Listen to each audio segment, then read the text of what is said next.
I watched a guy one time who was working out in the gym and he went to do a power clean and he missed it and he got so mad he decided to punch the weight rack, but he hit it with this side of his hand, and so it shifted these knuckles down to this part of his hand and it shattered everything through here. Jesus Christ! I was this far away from him when I saw it. We hadn't even started talking about the movie. You already have a crazy story.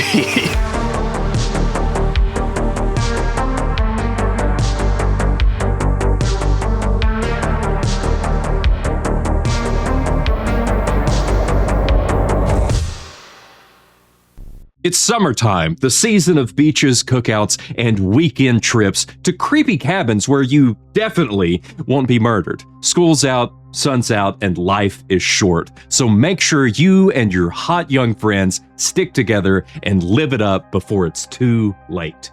Hello, everybody, and welcome back to Let's Split Up, where we discuss your favorite horror stories, how we would survive them, and what we would do differently. I'm Curmudgeon, and as always, I'm joined by my hot young friends, Poltergipst and King Noosme. And today, we're taking a trip to the cabin in the woods. Which one? What do you mean, which one? The cabin in the woods. There's only one. Evil Dead. Oh. Tucker Dale versus Evil.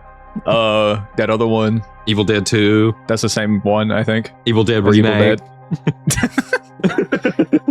It's worth noting for both you guys and probably for the audience that neither of you have had a chance to read any of this yet. No. And I wrote most of this in one day, so even I don't remember what is in this script. Cabin in the Woods was released in 2012 and is a genre-bending horror masterpiece written by Drew Goddard, who you may know from his recent smash hit, Project Hail Mary, and Joss Whedon, who you may know from Titan A&E, or Buffy the Vampire Slayer, or even that one superhero movie everyone talks about. It's known for being one of the most unique horror movies in the last 20 years, and if you've never seen it, you're about to find out why. The film starts unexpectedly, not in a cabin or even in the woods, but in a break room of an office building. We're introduced to Hadley and Sitterson, a pair of employees discussing their mundanities of modern American life. Specifically, this intro to the film was set up in a way so that way anyone coming in to watch the movie for the first time would be very confused about what was happening. This was intentional because they wanted them to have this entire extra layer of what was going on within the film to throw everyone off. They literally have said that they wanted people to walk in, sit down, start watching the movie, and ask themselves, did we walk into the wrong theater? Which, it's funny, because it's perfect, because like even rewatching it, I was like, what? Is this how it starts? Yeah, the first time I watched this movie, I was a teen. I was probably like 13. I was way too young. But I was not as cultured as I am now, so I did not like this movie. I thought it was really stupid. Well, I think you're really cool. Yeah, well, I watched it when I was like 17 again, and I like understood. Oh, they're making fun of stuff. Yeah, they're referencing everything. So Hadley and Sitterson, as they take to the halls of the facility, we realize that it's much bigger than the break room first suggested. They're inside of a sprawling brutalist complex. The scale of the operation and the badges everyone is wearing screams government. Another employee approaches to tell the pair that Stockholm went south, so now it's just us and Japan. Whatever this place is, it goes well beyond the US. Whoever's at the head of this project must be big. Hadley and Sitterson mount a golf cart to progress deeper into the facility. And after Hadley invites his coworker over to check out his new power tools that weekend, a loud scream plays as though something horrifying just happened, and the title of the movie flashes on the screen. Are you even listening to me? It's actually the funniest title title card It's ever. really good. It comes out of nowhere. He's like, yeah, I got some new power tools coming in. I'm going to liberate my cabinets. You want to come over? And the guy doesn't answer. And he's like, are you even listening to me? Yeah. And then it just, cabin in the woods. Yeah. I did write down that at the beginning of this movie, like the intro title cards, you know, that actually gives you hints as to like how the movie's going to end. Because it shows a bunch of different sacrifices throughout history. Oh, I forgot about that. Yeah. Yeah, Kind of cool. I noticed it this morning as I was watching it. How early did you wake up to watch this movie? Just 7. Okay, that's not too bad. We cut to an apartment in the city where our protagonist, Dana, is packing for a big road trip with her friends. In a stroke of nigh unbelievable luck, her best friend's boyfriend's estranged cousin happens to own a cabin in, you guessed it, the woods. So Dana and her 3 closest friends are packing into an RV and making an event of things. After all, that'll help Dana get over some uncomfortable recent developments in her personal life. Where else would a cabin be? The city. You could have a city cabin. I don't think you can. You gotta go to a real white person city to have a city cabin. Gotta go up to Seattle to see that. Yeah, exactly. Twin Peaks, they're all living in city cabins. Twin Peaks is literally the forest. It's called Twin Peaks. It's 2 mountains.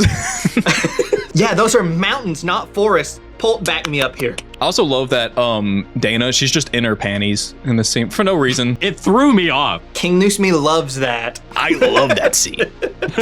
I was watching it with my wife, and then I was like, I forgot this movie started like this, because she's just straight in her panties the whole scene, like that, and they only acknowledge it at the very end of the scene. I thought about just like asking my wife, but it was like the middle of the night when I was watching this. I was like, would this ever happen? Just windows open over there. Because she is not like Dana in the scene, and Dana throughout the movie is not like, oh, I'm doing this because attention. The windows are open. It's just like she forgot, I guess. Yeah. For gore. It's like, yeah, it is weird. I didn't think about that. The windows are wide open. Curtains are wide open. And she's just in her underwear walking around. Weird. What's up? Walking around. And then nobody says anything about it. No. To the point that I forgot. Dana pauses to look over a sketch of an older gentleman. When her best friend Jules arrives, she expresses her disgust with the sketch. She wants Dana to move on from the man in the sketch, a professor that Dana had been sleeping with. That is, she'd been sleeping with him until he dumped her via email. Do you think he left the university signature block at the bottom of the email? Or do you think he removed it? What do you think he did say? He's like, we're done. Bye. I'll give you an A.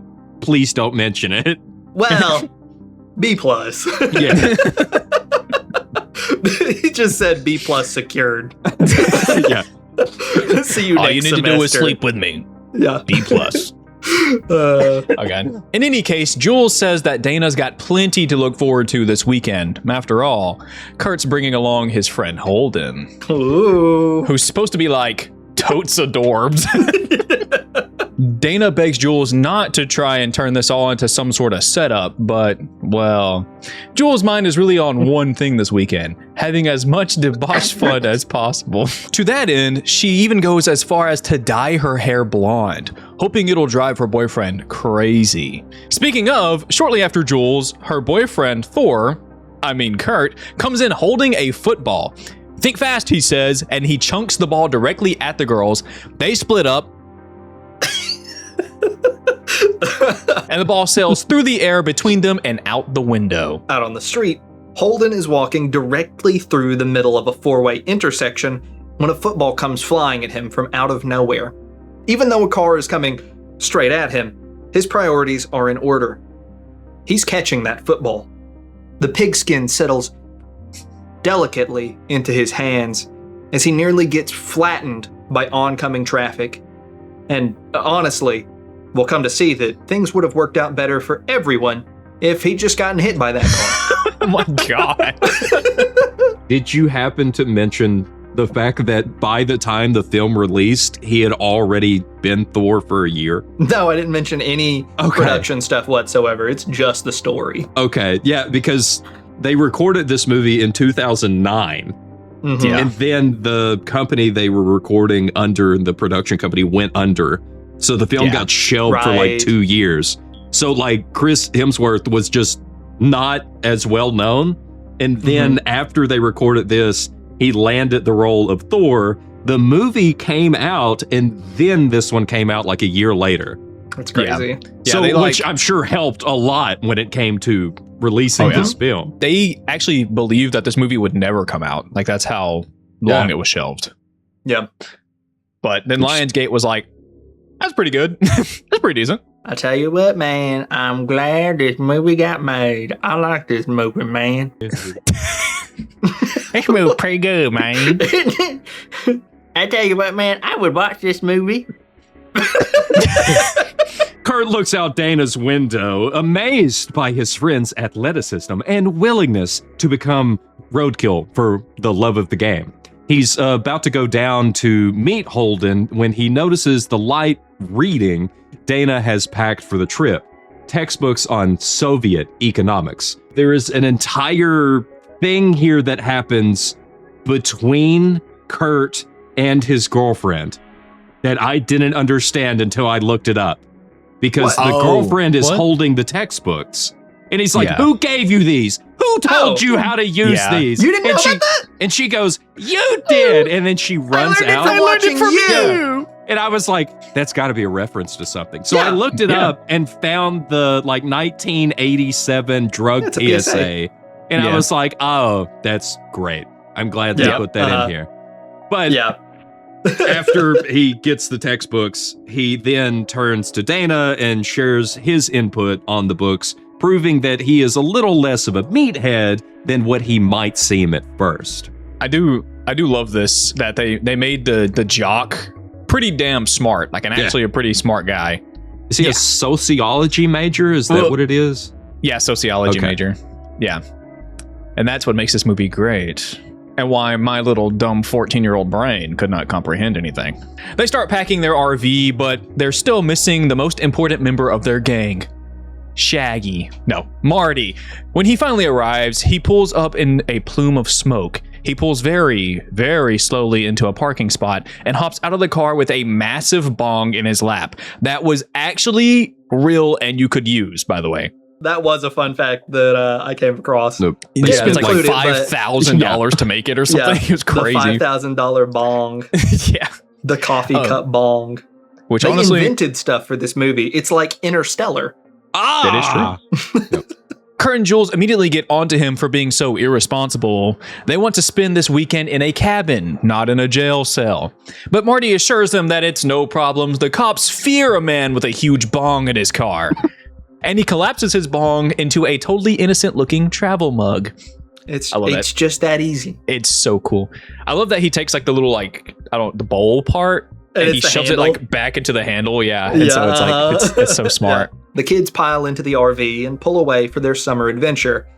But as they leave the city, the camera rises to reveal a man atop Dana's apartment building, watching the gang leave. As they make their egress from the city, he speaks into an earpiece. The nest is empty. We're right on time. And that brings me to my first question for you two, and I only shared part of it. Oh, no. And this is also the only question that they've had shared with them so far, so we'll see if that we don't know anything. Ruins the episode or makes it fun. We're going in blind. A cousin you barely know has offered you his remote cabin for a weekend in the woods. Who and what are you bringing with you to make the weekend as fun as it can possibly be? Think carefully, because your answer to this question may affect your ability to answer other questions. Oh, and I forgot to mention, we're all going on this trip together. For future answers, we may utilize each other's time or resources. Let's split up! Let's split up! Let's split up! So I have a question about your question. Because that was my two things. I was like, for the rest of it, it would make sense that who we bring is us. You can bring other people. Who would I? It's just realistically, if the John three of us Cena, were going on a trip in the woods, who would you bring? Mark Wahlberg. Thor. He's already there. He's already. So let's go ahead and start with King. Okay, I answered earnestly. Okay. So I said, I'm definitely bringing my wife, of course. She's got to come with. And I'm going to see if I have any friends available for a weekend. But, we're all adults now, so nobody's ever available ever. So if nobody cool wants to hang out, then I'll probably bring some of my family members because, cabin in the woods. And then for fun, I'm definitely bringing alcohol. Probably a bunch of board games. Maybe a console like a Switch or an Xbox. and then probably like a DVD player with some movies, so we could enjoy our time. And then there's like swimming and shit you can do, hiking. So yeah, that was my very earnest and honest answer. Polt, what you got? What you bringing? Go. So I did think about this because I was like, if we're going, is it like my currently me, current age me? Okay, well that definitely changes my answer, because I was like, if I could go back to when I was a little younger, I had like a group of friends that we all used to hang out. But like you said, we're adults now. They have full-time jobs. Anytime we try to get together, normally somebody can't be there because we all work schedules, and a few of us specifically work at like a few of them work at the same place, so they have an alternating schedule, and if one isn't there, the other has to be there. So it makes for like a weird thing. So probably my wife, and I would assume it would make the perfect thing for us three to be there. You gonna bring your kids? No, I'm not bringing the kids. Is that because you know what's gonna happen, or? Yeah, that's cheating, Polt. Normally, normally when we go somewhere, he's to like, do something, what's the point of leaving if I'm taking the kids? if we go somewhere, I know the cabin's not going to be big enough. That's fair. That's fair. We would need one of those that has just like specific bunk room for all of the stuff. But like me and my wife are specifically talking about going to the convention at Comic-Con, and she's trying to figure out a way for her to also go. So then if we do that, then we all might actually be able to get together to record an episode. So this would be the perfect time for all of us to get together to record an episode. Yeah, that's a good point. So camera equipment. So I guess, I would bring some camera equipment because I'm like that sometimes. Microphone. I mean, because I could bring this one since I can use it with my phone. I'd probably bring like a fishing pole since it's my cousin and he told me that there's a lake there. Well, I took this as like an estranged cousin that you don't really talk to. Well, he had to let me know, hey man, you can come out here. Yeah. Yeah. I guess so I'd be like, where's it at? And I'd be able to pull it up and be like, oh, there's a lake. I'd be like, can I fish that? And he'd be like, sure, do literally whatever you want. And I'd be like, that's kind of a weird thing to say. It's off the grid. They talk about it being off the grid in the movie. Yeah. So would you even be able to look it up? I mean, you still have satellite imagery. Yeah, Google Maps. Oh, have you ever tried looking at Area 51 on Google Maps? No. Big old block that's blurred. This would be, could be like that. Just like the Santa Clarita Desert. Ah. I mean, here's the thing. Mountain lions. I feel like that it is justifiable that I would bring a gun. I don't think that's metagaming it too much. Nah. However, of course. So yeah, I mean, obviously it's gonna be my wife's going with me. Nobody else likes me enough to go. Never made friends. So yeah, I mean, legitimately, if we're going up into the woods, we are probably going. We'll bring like some video game stuff, just like something to get cozy on the couch and play on the Switch or something like that. Yeah. But then also, I would imagine that we'd be looking to like find places to like go hiking nearby or something like that. So some good boots. Yeah, I've got in my truck. I always keep like a hammock, and then I've got like a blanket that I keep with me. That's a good call. So like I would have the hammock just because I always have the hammock with me. And like I was thinking like food, drinks. Normally, if I go somewhere, I try to plan it with the other people for what they're gonna bring, so I know what not to bring and what I can bring. So it'd probably be like food, water, other like sodas and stuff. So that way we've got like that. And then I would try to see if like they had a grill there, so that way one of you two can grill, because I don't grill. You don't grill? No. It's so fun. Every time I try to grill, it does not work out. I have a Blackstone. I can do a Blackstone, but that's so heavy and I don't want to bring it. Like clothes. Change of clothes. I would bring some clothes, like the basics, stuff like that. Those won't be necessary, Polt. Just what I got. Balls out. You got to go balls out. My family, we actually do like a family vacation every year. And At Labor last Day? year I grilled for everybody. Nice. And then I did a very good job. So now it's my job every time we do a family vacation to grill. Nice. They were like, I didn't know you know how to do that. I'm like, I can watch YouTube videos. Dope. That's basically like my brother-in-law. He grills for everything now because he bought like the smoker and he's got all the fancy stuff. Like he's got all of the meat thermometers and whatnot now. I'm like, yeah, you do that. I'll trust you to do it. And I guess if I am specifically bringing a fishing pole, I would bring like a fillet kit so I could fillet some fish. That's a good idea. Yeah. Get King to barbecue it. Yeah. Hope you guys remember what each other have brought. I got a fishing pole, a knife. You've got a gun. No reminders. No, I mean, you can. I mean, I would probably have like a gun in the truck just because you didn't come up with that on your own. You only came up with that after I said I was going to bring one. I mean, I'm the one that's literally like, oh, let me just. Well, like, man, that thing doesn't even have a cylinder in it. you know, I have the crazy stack of artillery and RPGs in the back of my trunk all the time. So this just comes with. Ooh. Okay, there you go. I think that we've got our things packed. We're heading out. Polt, would you like to take us into the next section? A bit into the drive, and there's already a problem. Jules complains that they're getting so far out that even GPS has stopped working, but Marty chimes in with some stoner wisdom. Isn't that kind of the whole point of this weekend getaway? To have just a couple of days where they can't globally position your butt. Jules asks him to go into one of his rants. Is society crumbling, Marty? She asks. No, society is binding, he replies. Society fills in all of the cracks in our world with concrete. Society needs to crumble, but we're too afraid to let it. Then we cut back to the facility where Hadley and Sitterson... Yeah, that's right. Okay. Then we cut back to the facility where Hadley and Sitterson walk through a giant vault door into a NASA-esque control room.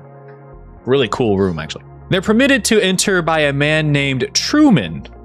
My favorite movie. A hired gun who proves that, for some reason, these two goobers need an armed guard. He refers to Hadley as Sir, but Hadley shuts that down quick. This isn't the military, he says. Though Sitterson will answer... I forgot about this scene.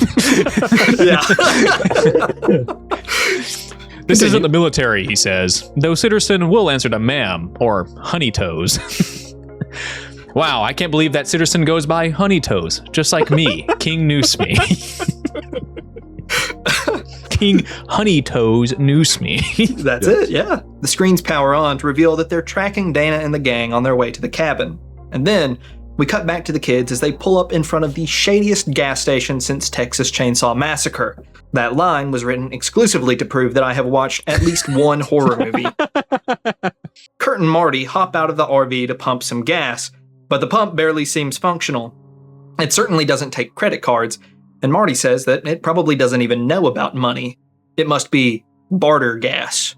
Holden finds the courage to check inside the station for an attendant and nearly jumps out of his skin when he gets jump scared by a rough-looking man sucking on some skull. It cracks me up because he's got like the little bit of dribble coming down that's like stained where it is on his lip. Oh, yeah.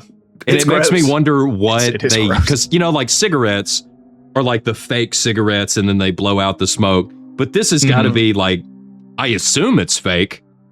Like skull or chewing tobacco, whatever he's got. I think it would have some real issues with like insurance if it wasn't fake. Yeah. I think you can just ask the person if they're okay with it. Yeah. Because I mean, there's some people that just smoke and they'll just smoke. Yeah. So he might just be like, yeah, I'll put it back in. I'll put a little horseshoe. Yeah. Well, this is like he's got.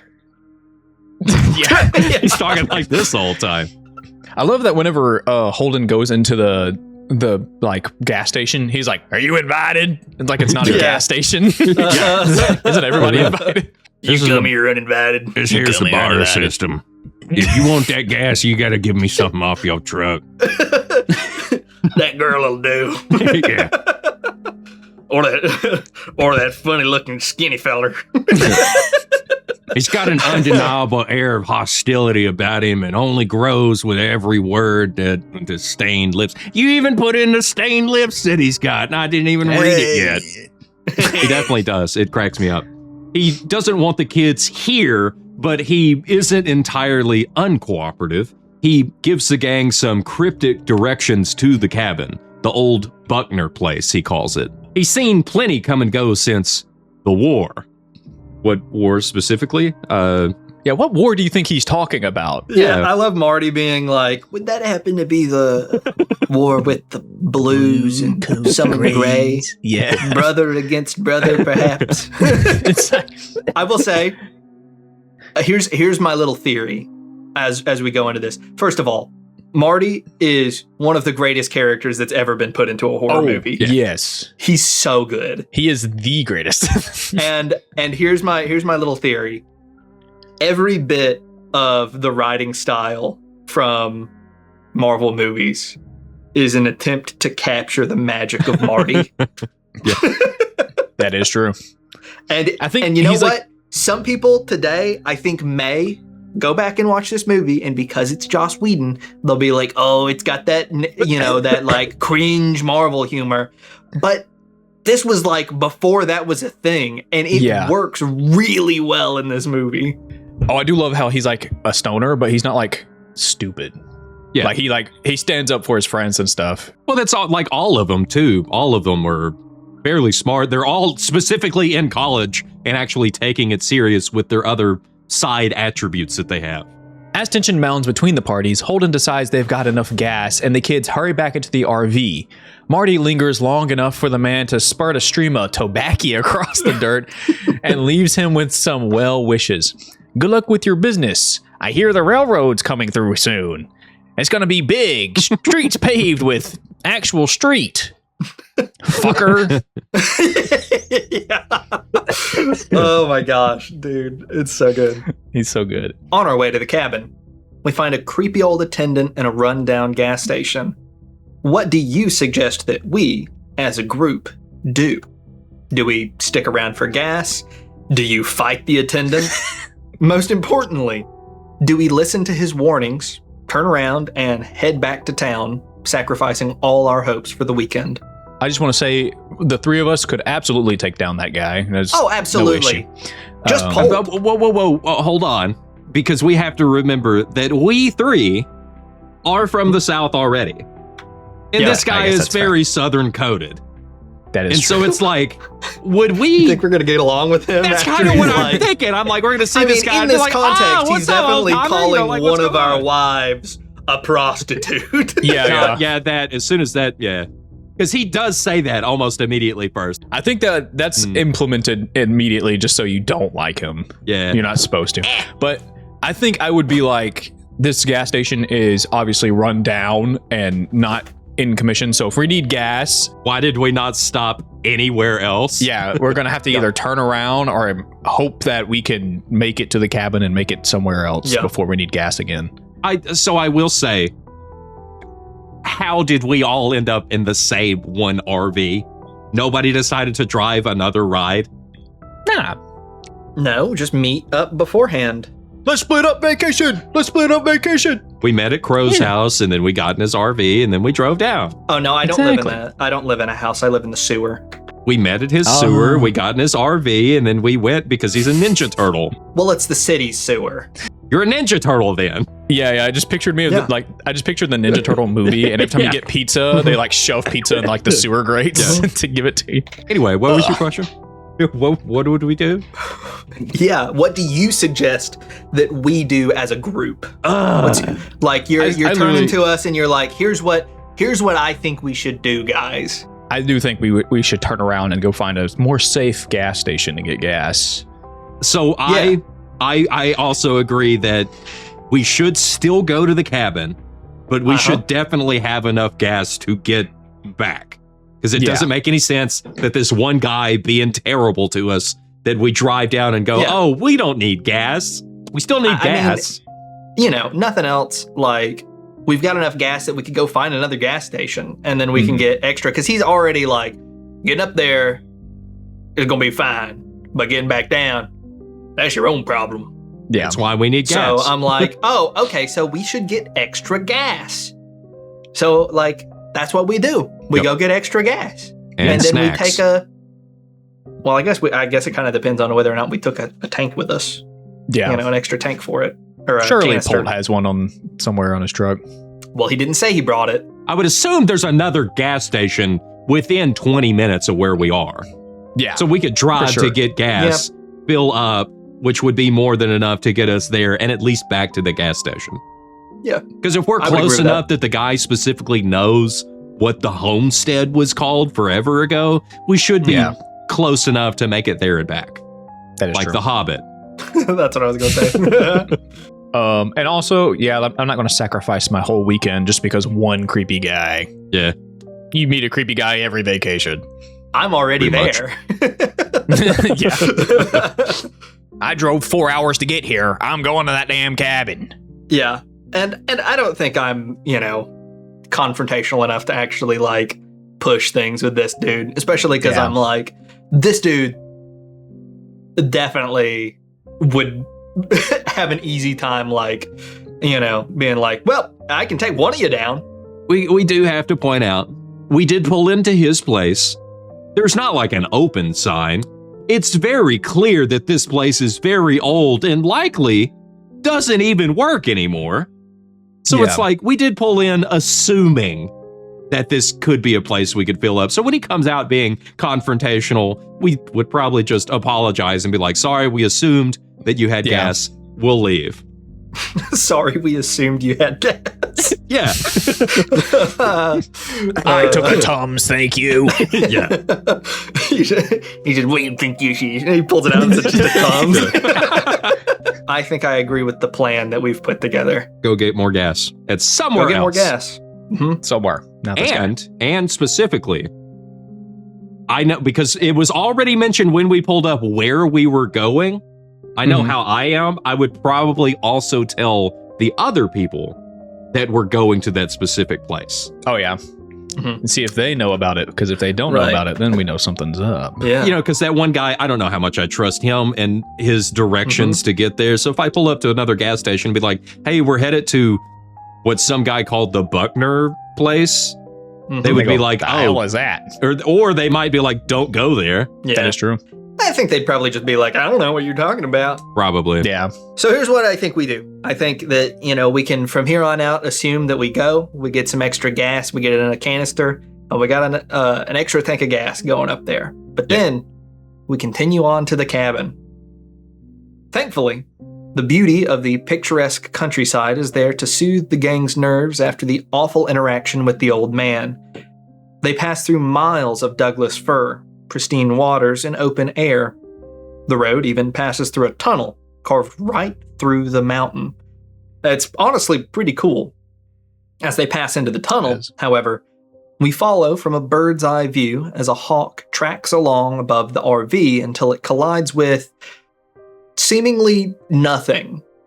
The air sizzles as the bird comes into contact with some sort of invisible grid, like a perfectly clear window suspended across the chasm. When they finally arrive at the cabin, it's a bit more rustic than they imagined. The roof sags slightly and the board are on the brink. The board. Yeah. The It's board. board. Just that. Just one. There's one specific board that is on the brink of disintegration, but that's okay. It's what's on the inside that counts, right?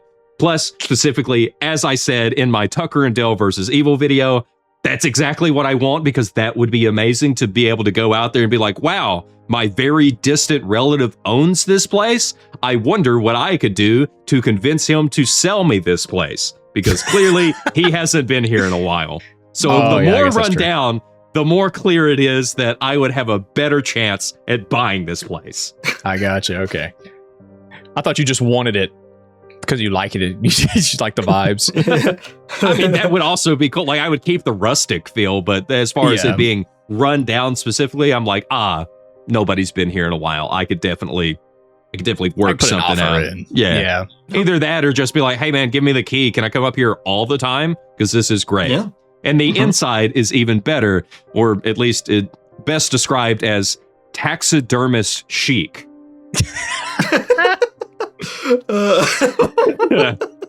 It's got a moose. It's great. Yeah. Yeah, moose. Heads adorn the interior animal ones for now, and pelts and furs from a variety of beasts are draped across most of the furniture. Despite it all, it's actually pretty cozy, and everyone starts to get pretty excited about the fun weekend ahead of them. I know I would. I had originally written into the script, despite it all, I think it's pretty cozy. And then in parentheses, Polt, don't even act like you don't think it is. Absolutely. This he would be a just dream. He just talked about how he thought it would be awesome to live in a place like that, or just own it. So yeah. So when I was growing up, you get another story. Are you ready? When I was growing up, I went turkey hunting, and it was up in the mountains here in Arkansas. There is a specific mountain range, like in the Ozarks, I believe, where apparently a bunch of hippies a long time ago went up into the mountains and built cabins. So it's made out of like rock and stone into the side of these like top of the mountains. It's incredible. And so we got to stay in what was known locally as the cabin where the king of the hippies lived. That's so. And that king was Charles Manson. I mean, I don't know. But we stayed in it, and I was like, this is incredible. And so, like, I would love to absolutely go back to any kind of cabin that was like that, for being way off in the middle of nowhere and, like, built into the side of it. Yeah. It's like, it was cool enough that, like, when you got out and walked around to the back, it was maybe like this far is how far the roof was once you made it around to the back, because it was built into like the side of the mountain, which did help keep everything cool like year round. So you didn't have to worry about really AC or anything because it was in the ground. Very neat. We follow Holden into his room as everyone else brings in their things from the RV, and he finds that his room is the most questionably dedicated. God damn. Jesus, I'm having a rough day, dude. Okay. No, it's fine. And he finds that his room is the most questionably decorated in the cabin. On the wall, directly in front of his bed, is a grotesque painting. A group of men hack away at a lamb with machetes, while their dogs tear free whatever scraps of meat they can sneak from between the blades. Yeah, no, Holden says, and he takes the painting down, only to find something arguably more unsettling. Dana, of course. She's horrified to look at. Sorry. Dana isn't the unsettling part. It's the one-way mirror that allows Holden to peer directly into her room unseen as she fixes her hair, picks at her teeth, and starts to undress. Holden is forced to choose between what the screenplay describes as this golden opportunity and common human yawn decency. In the end, he chooses decency. He bangs on the wall and yells for Dana to stop, and then gathers the gang to his room to show them the window. Everyone is weirded out. It looks old. The window's been there for a lot longer than Kurt's cousin has owned the place. So, who built it? And why? I think it's so funny because Marty has an answer for this. And Marty's answer is like, way back when they had to build their own interrogation rooms. And it's like, who? For what? Yeah. It was pioneer times. So, you go in here, and a one-way mirror gives you a glimpse from your room into your friend's room. Do you tell them? Do you replace the painting and act like nothing is amiss? Or does this architectural oddity make you want to cut the trip short and head home? I have a question. No, it's my turn for questions. It's a clarification on your question, because if the three of us are at this cabin, yes, which one of us picked this room? It is King with a view into Polt's room. I wrote that in originally and then cut it out. Okay, because if we did show up like this, it would influence how we, because like we can all answer how we would deal with it. But at the same time, I'll be honest. If you walk into this room and you see like this cool painting hanging up, like, are you taking it down? Or Me personally, I wouldn't take the painting down. I thought it was cool. I don't think any of us take it down. Now, here's the question. Which of our wives make us take it down? Yeah, true. Mine definitely would. Yeah. Yeah, I don't know. Raven might be like, that's pretty cool, but she might be weirded out by it. Mrs. Crow would absolutely be like, no. No, I don't like seeing the lamb getting killed. So then it would be my room, apparently. So you're good. You don't even got to worry about it. You don't even know it's there. So I do have something specific, because I know how I am. Since it would be the mirror on my side of the room, I would notice that the mirror is in the wall. Yeah. Like it's not hung up on the wall like a normal mirror. It's built into part of the wall, which would have me wondering what's on the other side of the wall. Yeah. Okay, Mr. Blue Collar. That's what I mean. Over here. That's what would happen. Okay, Captain Blue Collar. Because I would walk in and be like, why is the mirror built into the wall? Surely it's... Okay, well, now I got to go look at Kings to see what's on the other side.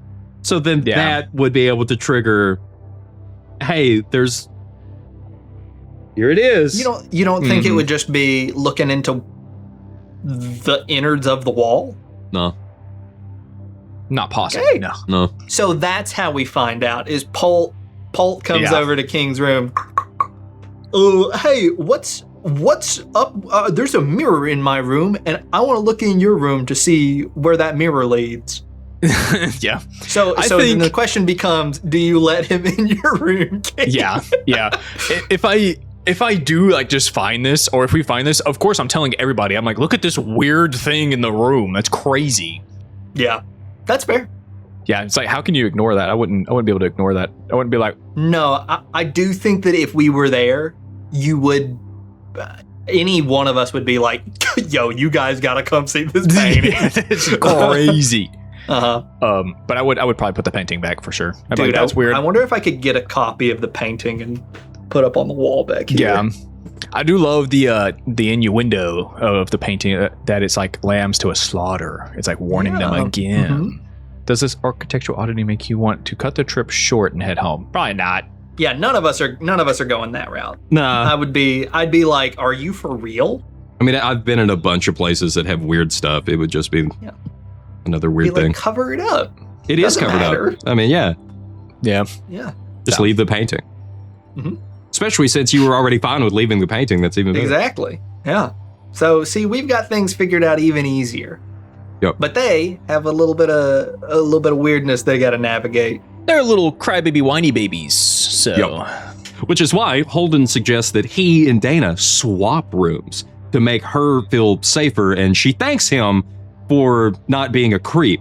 He admits he almost didn't tell her, and they flirt for a bit, but Dana's only romantic liaison in the last several years has been a stuffy professor. I thought that said slutty professor. I mean, you can imagine it reads that way. Sure. I mean, I think I prefer the slutty one. Yeah, I bet you do. Which is to say, her game is pretty freaking weak. When Holden gets back to his room, he either assumes that Dana replaced the painting, or he just doesn't care, because he promptly starts undressing. And it's 100%. He's just like, I watched her for a minute. It's time to be watched. Yeah. He 100% knows she's still watching him, and he's just like, he starts like going at it. Yeah. So Dana admires his physique for a moment, but covers the window with the painting before Holden unhouses that hog. He gets her first real look at how horrific the painting is and covers it with the blanket. But just as she does, the camera pulls back to reveal that Dana and the others on the control room monitors, all being watched by Hadley and Sitterston, who can literally see everything they're doing. The facility workers have sensors and cameras to keep track of everything in the cabin and its guests. They're in control of everything, going so far as to drug Jules through her hair dye to slow down her cognition, which is really funny. They literally made her into the dumb blonde trope from some 80B movie. It wasn't even just 80B movies. It was just horror movies in general. Still, they've got more work to do on them. They mentioned giving her another substance to boost her libido, but why? Why MK Ultra these random kids? Okay, that's crazy. Why MK Ultra these random kids out on a weekend vacation? It doesn't seem like they're testing the drugs on them. They already know what everything does. And there doesn't seem to be anything notable about any of them. They're all pretty much just what you'd expect from bad horror movies. Hadley is pulled away from monitoring the situation when a call comes in from the Harbinger, aka Mordecai, aka the creepy gas station attendant. He answers the call and immediately puts the dude on speaker so that everyone can hear the weird junk he's about to say. Immediately, the Harbinger launches into, "The lambs have passed through the gate, blind to the horrors to come, bathe them in blah, blah, blah." And then Mordecai the Harbinger realizes he's on speakerphone, isn't he? Hadley and Sitterson can barely contain their laughter. Hadley promises to take him off speakerphone, does absolutely nothing, then prompts Mordecai to continue. "The Ancient Ones see everything," he continues, then realizes he's still on speakerphone when a snort escapes from Sitterson. Then everyone is laughing. Except for Mordecai. It's the funniest scene. Specifically, as they're laughing, or right around that when they're not paying attention, tries to bring up Marty and how Marty almost messed everything up. Oh, you're right. Oh, yeah, So he did do that. what's funny to me is that he was the harbinger for them, and he's telling these other people, he's warning them about Marty here. And already, just like the kids, they're also not listening to him. So he's tried to help. He's tried to do his job, and nobody's listening, which is also like part of his job. So it's like that's how it's supposed to go. I love how they make a dude that we were previously maybe a little weirded out by, scared of, into like a laughingstock little nerd boy in like just one scene. It's so awesome. Am I still on speakerphone? I'm still on speakerphone, aren't I? You know how rude that is? I don't know who's in the room. It's like the most like normal like office conversation. Yeah. Mordecai, baby, what's happening? Yeah. The lambs are to the slaughter. Which I will also point out, the guy on the roof was like, the nest is empty. And it's like, oh, okay. So they're all doing this. Yeah. I think it's like the dudes on top, they take their job a little more seriously than the dudes underground, who like arguably have a more important job. Anyway, back at the cabin, the kids have taken a trip to the lake, and I do have to point out, because I thought it was so weird, I have a question of why do they immediately get to their rooms and change? It's because they're going swimming. Yeah, he says it. I think when they opened the door like to the cabin, she was like, "Go kill me a raccoon." He's like, "I'm gonna make a hat," and then they're like, "Everybody, put your swimsuits on. We're going swimming." Okay, I missed that. I didn't even catch that line. That's why I was like, "Why?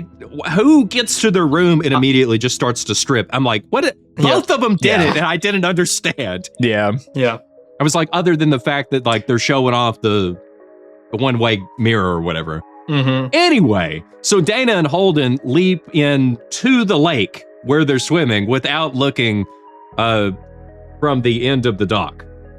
They just hop in, which, I mean, I would do the same. But Kurt thinks he sees something out in the water. It looks just like his girlfriend. And he says, as he shoves her into the chilly water and then jumps in after her.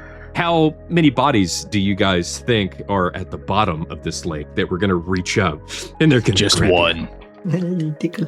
In this scene, oh my god, I'm blanking on everybody's name. Too many names. George. Marty's still wearing all his clothes. That's because he was even more fit than both of the dudes who were supposed to be fit. Just cracks me out because they're like, you don't fit the vibe of the stoner. You got to keep your clothes on. Yeah, and you can kind of see his muscles sometimes in this movie under the like when he's doing shit. It's awesome. We cut to a giant jar of cash sitting on a table in the middle of the control room. Everyone in the facility places bets on something. I then hand Sitterson a note to which he replies, "I don't think we even have one of these." "Zoology swears we do," the man shoots back. "What the heck do these guys need a zoology department for?" In the corner, Truman chats with Lynn, the female employee who we've seen Hadley and Sitterson talk to a few times now. Truman is concerned that the director downstairs might know what they're getting up to, but Hadley says that they don't care about any of that, so as long as Dana and her friends do as they're supposed to do. During the conversation between Truman and what's her face, she asks him if he's going to bet. He says, no, that's not really my thing. She ends up saying that this is for a way for them to blow off steam because of everything that they're having to do. Mm-hmm. Oh, yeah, it is pretty traumatizing.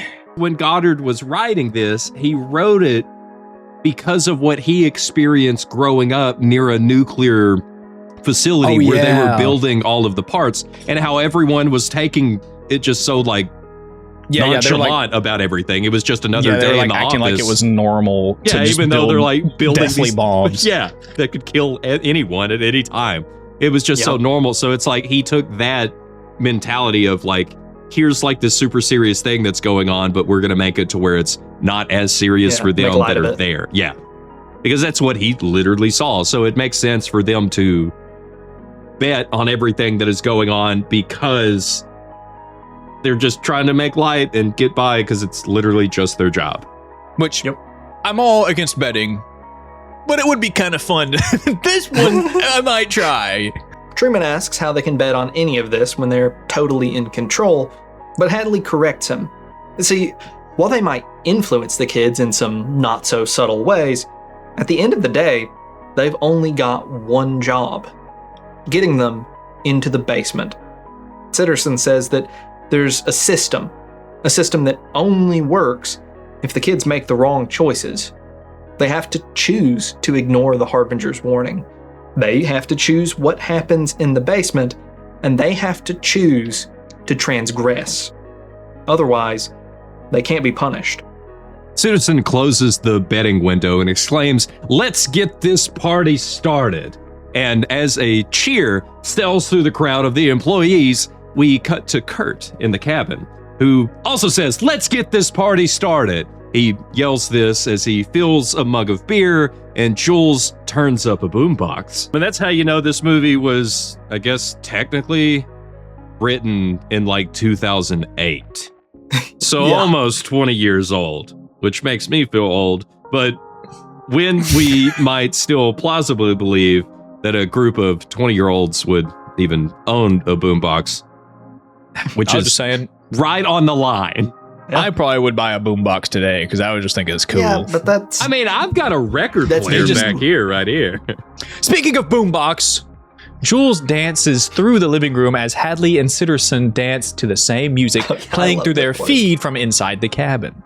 Marty takes a hit from his blunt as he prepares to take his turn at a truth or dare. He picks Jules, and she is turned...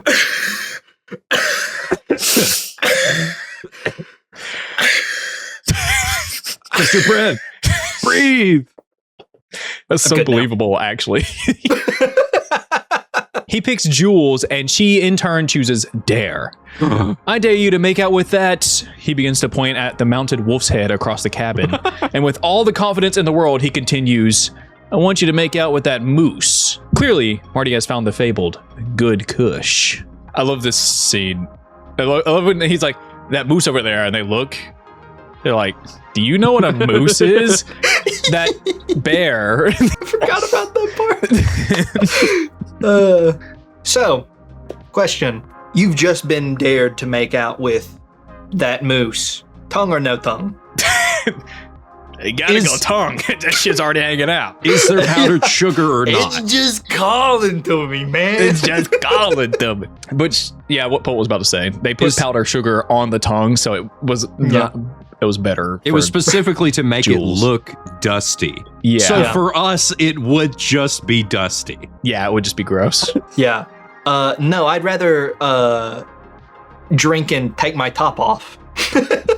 I'll just skip making out with the moose. Whoa. Come on. Make out with the moose. I don't appreciate this next line, by the way.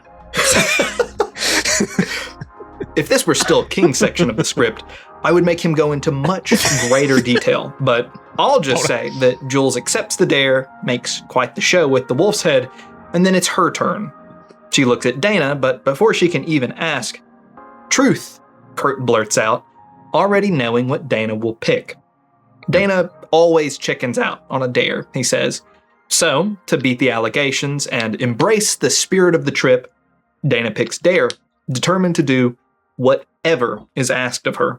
The second she does, directly behind her, a hatch into the basement bursts open with explosive force. And it scares me every single time. It literally scares me every time. I know what's happening and it scares me. I mean, it's so good. Like, it's just like, It's great. It's so well framed and everything. I know, but I watched it this morning and it still scared me. I've seen this movie 4 times now, and I know it's coming. I jump. And then it's Kurt literally says, "Must have been the wind." And somehow the stoner is the only one who realizes how little sense that makes. The whole gang is peering down into the darkness, wondering what lies in wait, when Jules has an idea. "Dana, I dare you to check it out." Well, at least she doesn't have to make out with the wolf. Moose. Or Marty. Or Marty. The cellar is full of odd objects, pictures and paintings, dolls and doohickeys galore. Dana shines her light around, illuminating a face in the darkness, much closer than expected. She screams and everyone rushes down after her. Marty lights a lantern in the cellar, fills with a warm glow and shadows. "You called for help," Kurt says. "That means you failed the dare. Now take your top off." Everyone ignores him. However, they're too entranced by the strange assortment of curios filling the basement from wall to wall. With so many Easter eggs. Yeah, it is so cool. This movie's got a lot of cool parts, and this is one of the coolest. Yeah, definitely. The friends silently spread out across the dingy room, each allowing their curiosity, and whatever substances are in their systems, to lead them wherever it may. "Your cousin is into some weird stuff," Holden says, shining his light on what appears to be a fortune-telling automaton in one corner of the cellar. "I'm pretty sure this isn't his," Kurt replies, picking up a conch shell from a dusty table. He nearly puts the shell to his lips to blow into it when Marty interrupts. "Maybe we should go back upstairs," he says. Everyone ignores him. "I dare you all to go upstairs," he tries. And still, no one listens. I love that the dude who is insanely high this whole movie is the only one with like the clearest mind. He's like, this is a not bit right. out there. Yeah. Not your weird stuff. Is it just me, or is this kind of creepy? I love his line delivery though. Like, "I dare you to go upstairs." It's like the dares are making everybody run back it's up. gonna work. Yeah. Holden opens a music box with a small figure of a dancing ballerina inside, and a twinkling melody joins the gentle flicker of the lantern. Defeated, Marty joins in on the fun and begins to tinker with an old projector reel that definitely won't doom you if you watch the cursed film on its reels. You don't even need to worry about that. Kurt starts fiddling with a Rubik's Cube from hell, or rather a Rubik's sphere. Just imagine the box from Hellraiser, but like a ball. A ball. Yeah. Like pretty much exactly that. Literally from Hellraiser. Yeah. But maybe not. We'll come back to it. Spoilers, I guess. Jules finds a necklace and becomes entranced by its beauty, and Dana begins to leaf through the pages of a small leather-bound book. Next question. And honestly, the one that made me be the most like, okay, I gotta talk about this movie on the show. What object in the basement catches your eye, and what do you do with it? Okay. So after looking through the entire list of what they have in Mhm. there. Likely, I would see all of the different stuff. I know my wife, she probably wouldn't touch anything until she saw the owl statue and the owl feathers. And then I would be like, this is a little weird. And then I would see like the film reels. Yeah. I would walk towards them until I saw the fortune teller machine in the corner. Bro has ADHD, dude. Well, because I wouldn't be interested in like really anything, but I would be like, well, this is kind of cool. There's some film reels. And then like walk over there to the fortune teller machine. So it would definitely be the fortune teller machine. Dude, Polt, I'm just going to go ahead and let you know. I'm going over to that fortune telling machine with you. That's me for me too. Nice. It's so cool. Yeah. Like so I'll say one of the like Instagram accounts that I've followed for the longest time is literally just like an account that talks about like it's just like a museum or something somewhere, or like somebody's collection where they just have tons of old automatons. And it's such a cool account. I don't remember what it's called at all, which is a shame. But yeah, I'm like, whenever I saw that thing, I mean, that's the reason why it is written into the script as like the first thing that specifically gets mentioned. You know, in my little outline for this. Have you seen the movie Big with Tom Hanks? Oh, of course. Yeah, that would be one of the first things that come to mind. And then because I brought it up in my last episode, and I've already brought it up in this regular show, there's an entire Halloween episode where they all walk over to the fortune teller machine. I remember that episode. Definitely catch my attention. I'm definitely picking up the Necronomicon, because knowing me, if it is me and we find this and I already know about the Evil Dead series and stuff, if I see the Necronomicon, I'm like, holy shit. And I would be stupid enough to open it and read it because that's cool as hell. But the thing with the Necronomicon is it brings in the Cthulhu creature or the Deadites. So I don't know if it's like there's two different Necronomicons, like there's like the H.P. Lovecraft one from like the stories, or the Sam Raimi one where it's like a face on the like made out of human skin, you know? A face made out of face. Just like the streets paved with actual street. Yeah. So if I had the choice, if they're like laying it out in front of me, I'm probably picking up the Evil Dead one because I'm like, I recognize that one more than the other one. So I feel like the way that it would play out is everybody would be like picking up their thing. But since me and Crow are headed to the same machine, it'll probably be, it would end up being the machine, because we'd be like, everybody check this out, and we would like hit a button and the thing would like come on, which would then catch everybody's attention. The music box melody begins to slow nearly at its end, but just before it does, and Marty can make out what's on the projector's film, and before Kurt can complete the final move to solve the puzzle box, and before Jules can slip the necklace over her head, Dana calls the others, guys, you're gonna want to see this. I love how Kurt is smart enough to solve that thing so fast, because in the Hellraiser movies it's like difficult. And he's just like The others stop everything they're doing and join Dana as she begins to read from the book. It's a journal, the diary of a young girl named Patience Buckner, the youngest of the family that originally owned this very cabin. From the rough pages, Dana reads, "Father was cross with me and said I lacked the true faith. I wish I could prove my devotion as Judah and Matthew proved on those travelers." A later entry, "Mama screamed most of the night. She only stopped when Papa cut her belly and stuffed the coals in." The most disturbing entry reads, "Matthew's faith is too great. Even Father does not cross him. I want to understand the glory of the pain like Matthew, but cutting the flesh makes him have a husband's bulge, and I do not get like that." So messed up. It's so crazy. Yeah. All of like, Marty's like right next to her and just like, ew. Yeah. Can we not? Yeah. I think whenever I first watched this movie, picturing somebody like having your stomach slit open and then somebody shoving coals inside is like horrendous. Yeah, that is a rough It does part. though at that point really catch it already caught everyone else's attention because she's like, hey, come over here.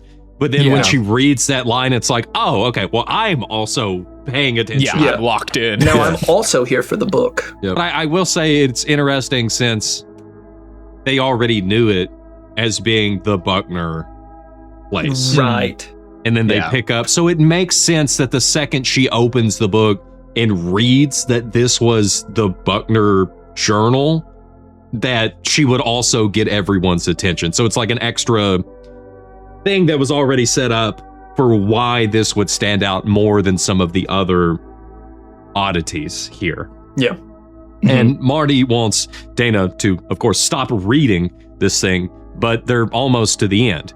Patient Buckner's final entry reads, I have found it. In Daddy's oldest books is the way of saving our family. For no one truly dies who understands the great pain. My good arm is hacked up and et. Is that what it says? Yeah, that's how that's what it says. Okay. Yeah. So I hope this will be readable. That one's not what it says. I hope this will be readable. Me too, patience. The period's gone. So I hope this will be readable, that a believer will come and speak this to our spirits. Then we will be restored, our love will be unending, and the great pain will return. It's followed by a message written in Latin. That's where Marty draws the line. Do not read the Latin, he tells Dana. But a disembodied voice drifts in through the cellar, no doubt piped in through the speakers placed by Hadley and Sitterson. Read it. Read it out loud. No one seems to hear it, but Marty, who is starting to think he might be high. Hold on. He's just now starting to think he's high? He's that high. Dana's lips part to start the incantation, and Marty goes to stop her, but Kurt puts himself in the way like a brick wall. For all Marty's stoner wisdom, he has not an ounce of stoner strength. What a lie. What a lie that one is. Wait till he takes his shirt off. Yeah, I mean, we'll get there. We'll get there. Dana continues and reads the Latin. Do you or one of your friends try to read the Latin out loud? And if so, do you try to stop them, and how? It's funny for you to assume that we would bring friends along. We can read Latin, first of all.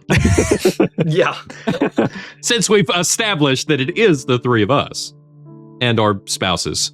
If it's me with all my knowledge of like horror movies and stuff, I chose the Necronomicon. I know not to read that bullshit out loud. I know what happens after that. I'll be like, don't read that. That's stupid. The problem is, we're being influenced. Not Marty.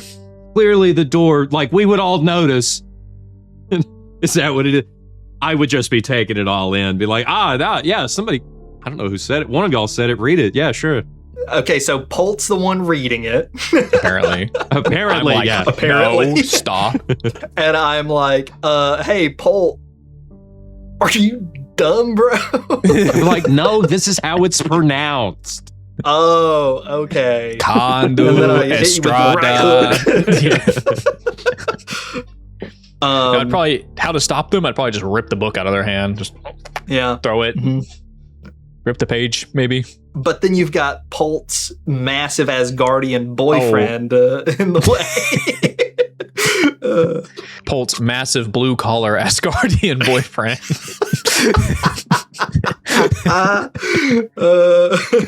We already established he couldn't make it. He's working. This is the same day that the Avengers was happening. There's no way that I'm reading it, though. There's absolutely no way. I would probably read it to myself. Yeah, which as long as you don't read count. it out loud. Yeah. That's fine. It's not like Latin's a cursed language. Yeah. It's just reading it out loud. Yeah. Let's be honest, because we're reading English right now, and we're all already stumbling over the words that we're reading in English. Good point. So if we went to read it, we would butcher it anyway. So would it really count? Yeah, that's the undead soul of Patience Buckner waiting to come back, but it's King Newsme being like, hold on, let me start over. Hold on, wait, hold on. Hold on. Let me just start from the beginning, actually. Hold on. Yeah. How do you think you say this? That's what pissed me off about like the 2013 Evil Dead, is because the dude reading it in the basement, it literally says, do not read, do not read, do not read, like all around it. And then he's like, I'm going to read this out loud to nobody. Nobody's in the basement with me. Yeah. Pissed me off. Other thing too, it's still like dark down here. I don't know about Get the y'all, but like, I lantern. would hold it and I'd be like, dude, I can't see this. Should we go upstairs? Okay, but these are young kids, Polt. We established we are current age. Oh, And you're I've right, you're right, already you're told right. you since we last You're right. recorded, I You have know what? officially become old. Hold on, let me turn on this projector and then this fortune-telling robot so that I can get some light on. There we go. Hold on. Yeah, that- Don't exactly. read this Latin. Hold on, it's like Lorem this. ipsum. This is us in the basement. We would, Estrada. we would be trying to read the thing, Condu. and we would have to turn something else on that would trigger something else to happen. Oh, yeah. We find the flashlight of, I don't know, some Yeah. fucking... The sun god comes down and Nah, murders us. it'd be like the lights out monster Yeah. or whatever. Yeah. We cut from the titular cabin to the titular woods, where, as Dana recites the last words of the incantation, a rotting hand bursts free from the soil. The Buckners are back, all of them. Father with a sickle, mother with a logging saw and a belly full of still glowing coals, So cool. Judah with half a pair of gardening shears, and Patience with a hacket. Hatchet? A hacket. She's gonna hack it. And Patience got her hacket. A hatchet. Patience Buckner has a hatchet. And finally, Matthew Buckner towers above his family, gargantuan and hungry for pain. But booze fill the entire control room, aside from the guys in maintenance who specifically had that bed, and Ronald the intern. Yeah, but they're like, hey, the Buckners, let's go. Yeah. It's funny because like everybody, it's like they do it, and then you have Ronald going, woo! Yeah. And everybody else is. I love it. Everybody ignores him the whole movie. It's so Yeah. sad. Mhm. And then at the end, he's like, I'm an intern. The guy who plays Matthew Buckner, I mean, Yeah. he's in like a bunch of other movies and stuff I've seen, and he's in a few episodes of The Haunting Hour. Oh, cool. Does he play, what is it called? Big Yellow? That would be really funny. Hold on. Oh my God, he does. That's crazy, bro. That's awesome. He is the werewolf in Nightmare Inn, a tall businessman in flight, Big Yellow. He plays the Golem in the titular episode, The Golem. And he's a wraith in the movie the episode Dead Bodies, and Officer Griggs in the cast. Nice. He's also in the hit movie Descendants. It is definitely my favorite. I always say it's Scarecrow because Scarecrow's story is awesome, but I always talk about Big Yellow. I mean, it's just like, I remember it being one that like actually scared me when I was young, and like watching through it Yeah. again. I mean, that's one of, It's one of the darker episodes for real. yeah, it's one of relatively few where it's just like, what if we just resolved nothing? Exactly what everyone was betting on as Sitterson starts redistributing the wealth. A whiteboard in the background lists off just about every kind of monster you can imagine. Zombies, werewolves, witches, a giant snake, an angry molesting tree, scarecrows, sexy witches, deadites, and Kevin. Even a unicorn makes the list. Dude, Kevin is so funny. I love that the Yeah. inclusion of Kevin. There's way more. They got like Merman, Sugar Plum Fairy. There's all kind of So stuff. much. And that's not even all of them either, but it's just the ones that people bet on. Yeah. And so it's like, who knows what the list is if they even have the zoology department for all the other things. On this one list, they managed to fit 2 Evil Dead references That is true. and 2 variants of witches. Every could time probably- I see sexy witches, I just see the Hex Girls. I just see the Hex Girls. How often are you Red. seeing sexy witches? The Hex Girls? As many times a day as I can. But no, that is kind of also what I envision. But apparently, I think I read something that was like, it's a reference to The Craft, Dark Shadows, Hocus Pocus. Right. No, that's what it was. It's that there's an episode of Buffy. That's what I saw. It was like, oh, it's a reference to that specifically. There were so many facts about this movie and all the stuff behind the scenes. Apparently, there's an accompanying book that also lists off a bunch of the other monsters that they made for the film, and like the little bit of their background, which you should be able to find all that on the wiki. If you're curious, check out the Cabin in the Woods wiki. It is the craziest wiki ever. It like literally, they put so much detail in it. It's so good. But a woman approaches Sitterson, upset that she isn't getting a slice of the pie after she clearly put her money on zombies. Sitterson tells her to suck it up and to move on. Her money was on zombies, not the zombie redneck torture family. That's totally different species, like comparing an elephant to an elephant seal. Yeah. Right. Yeah. The dumbest comparison.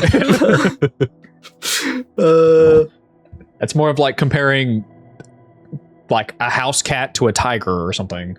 No one, however, is more upset by the Buckner's appearance than Hadley. Every year he goes all in on Merman. All in. All in. I'm all in. And as Kurt brought the conch up to his lips, he thought that this might finally be his year. He fears that he might not ever see a merman at this rate, which Sitterson tells him to be thankful for. After all, the only thing scarier than a merman is cleaning up after one. Let's take a moment to look at things from the other side. If you're an employee in the facility, what is your money on each year? In other words, what monster are you dying to see kill these kids? Giant owls. Giant owls. Giant owls. You know, fair. Like the one from Avatar, the library? But you get to see it in person. Huh. Like, sort of. I mean, it's still on a screen, but you know it's a real thing. Which, to clarify, we're going like Hadley rules here. It's not what you think is the most likely for them to pick. Dude, yeah. Giant owls. As soon as I read that, I'm like, that would be awesome, because I want to see these giant owls that fly silently as soon as someone goes outside. They're just gone. Do you know how awesome that would be? That would be pretty cool. There'd be nothing you could do. A scene from Nope where it like goes over the mountain, doesn't make any noise. Like stuff like that happening all the time. But it's just an owl that size. That's so cool. But there's multiple because it says owls. I don't know how many are out there. That is a great choice. That is a great choice. I would definitely do like the Sasquatch, Yeti, or Wendigo, because I have yet to see a horror movie that does any of those justice. Like, I've never watched one and thought that was a good movie. They're always super cheesy. I'm undoubtedly going with the Kraken. Oh yeah. I'm surprised you didn't choose Cthulhu. Well, you see, the problem with Cthulhu would be that I think I would also get killed through the screen just by being like I'm going with the Kraken, because you got to assume it's going to come out of the lake. Yeah, and that's so scary and so cool. You know what? We don't have enough scary movies about ocean creatures that aren't sharks. You're so right. There's not enough. You're so right. Last time I went swimming and I got caught in the undercurrent. And I remember specifically, it was me, my wife, and my brother-in-law, all three of us, because it would like go out and then the wave would come over. I realized very quickly, I can't save anyone but myself. I hope I don't die right now. Oh my God. We ended up like a quarter mile down the beach before all three of us made it back and realized we're not going back into the water. That's crazy. I haven't been in the ocean since. There's the required scarier Polt story than the movie. Sitterson reminds Hadley that it's a good thing that the Bucklers, I keep wanting to say bucklers. It's a good thing. It's a real good thing that the Bucklers are here. It's real good. Sitterson reminds Hadley that it's a good thing the Buckners are on the case. They've got a 100% kill rate, and with only Japan and the US left in the running, they need a guaranteed way to do whatever it is they're trying to do. As they converse, we see a live feed from a Japanese elementary school as a large group of girls are being terrorized by a girl straight out of The Ring. Or The Grudge. Whichever one has the one about the drowned ghost girl, which is The Ring. Crow made me say that. I know which one it is. No. You don't know. I didn't watch 7 fucking movies for me not to know what it is. Back in the cabin, the gang is growing increasingly frisky, or at least Jules is. Whatever the agents put in that hair dye has her flirting with everyone but Dana, even Marty. Kurt decides that now is the right time for some starlit sexy time and drags Jules away into the Buckner-infested forest, leaving behind Dana, Holden, and Marty to make their own trouble. Marty promptly darts up to get Dana's attention. He can't believe that she doesn't realize how weird this all is. I mean, no one is acting like themselves. Kurt, he's a sociology major, not some alpha male macho man. And Jules, sure, she's friendly, but this is too much even for her. He tells Dana that they aren't seeing what they don't want to see. The puppeteers pulling their strings. Marty is this close to figuring it out. Puppeteers, Marty? Dana asks. Pop-Tarts? Did you say you have Pop-Tarts? Marty replies. More munchies than machinations running through his pot-addled mind. I love that line. I literally, that's probably the line that me and Mrs. Crow quote the most from is that Pop-Tarts? Did you say you have Pop-Tarts? Deciding that Marty is just too high to talk to, Dana leaves him to his thoughts about Pop-Tarts, and he goes to his room to find a book he can handle in his present condition. Maybe some Curious George. I love it. I'm gonna go read a picture book. It's Curious George in the screenplay. It's Little Nemo in the movie. Meanwhile, Holden has been looking over Patient's diary again, trying to decipher the Latin. Dana joins him apologizing for how weird the night has gone, but Holden doesn't mind. He actually is having a pretty nice time, he says, smiling at Dana and getting ever so slightly closer to her. I hope that you brought someone attractive on this trip because you too are feeling frisky. The question is, where do you do the deed? Oh, luckily I brought my wife. Yeah, Me too. I was like, there's a decent chance that they might just say friends, and that would be hilarious. Of course, we're probably going to wait to do the deed when everyone is asleep and in the bed, like a normal person. In the bed with you? Whoa!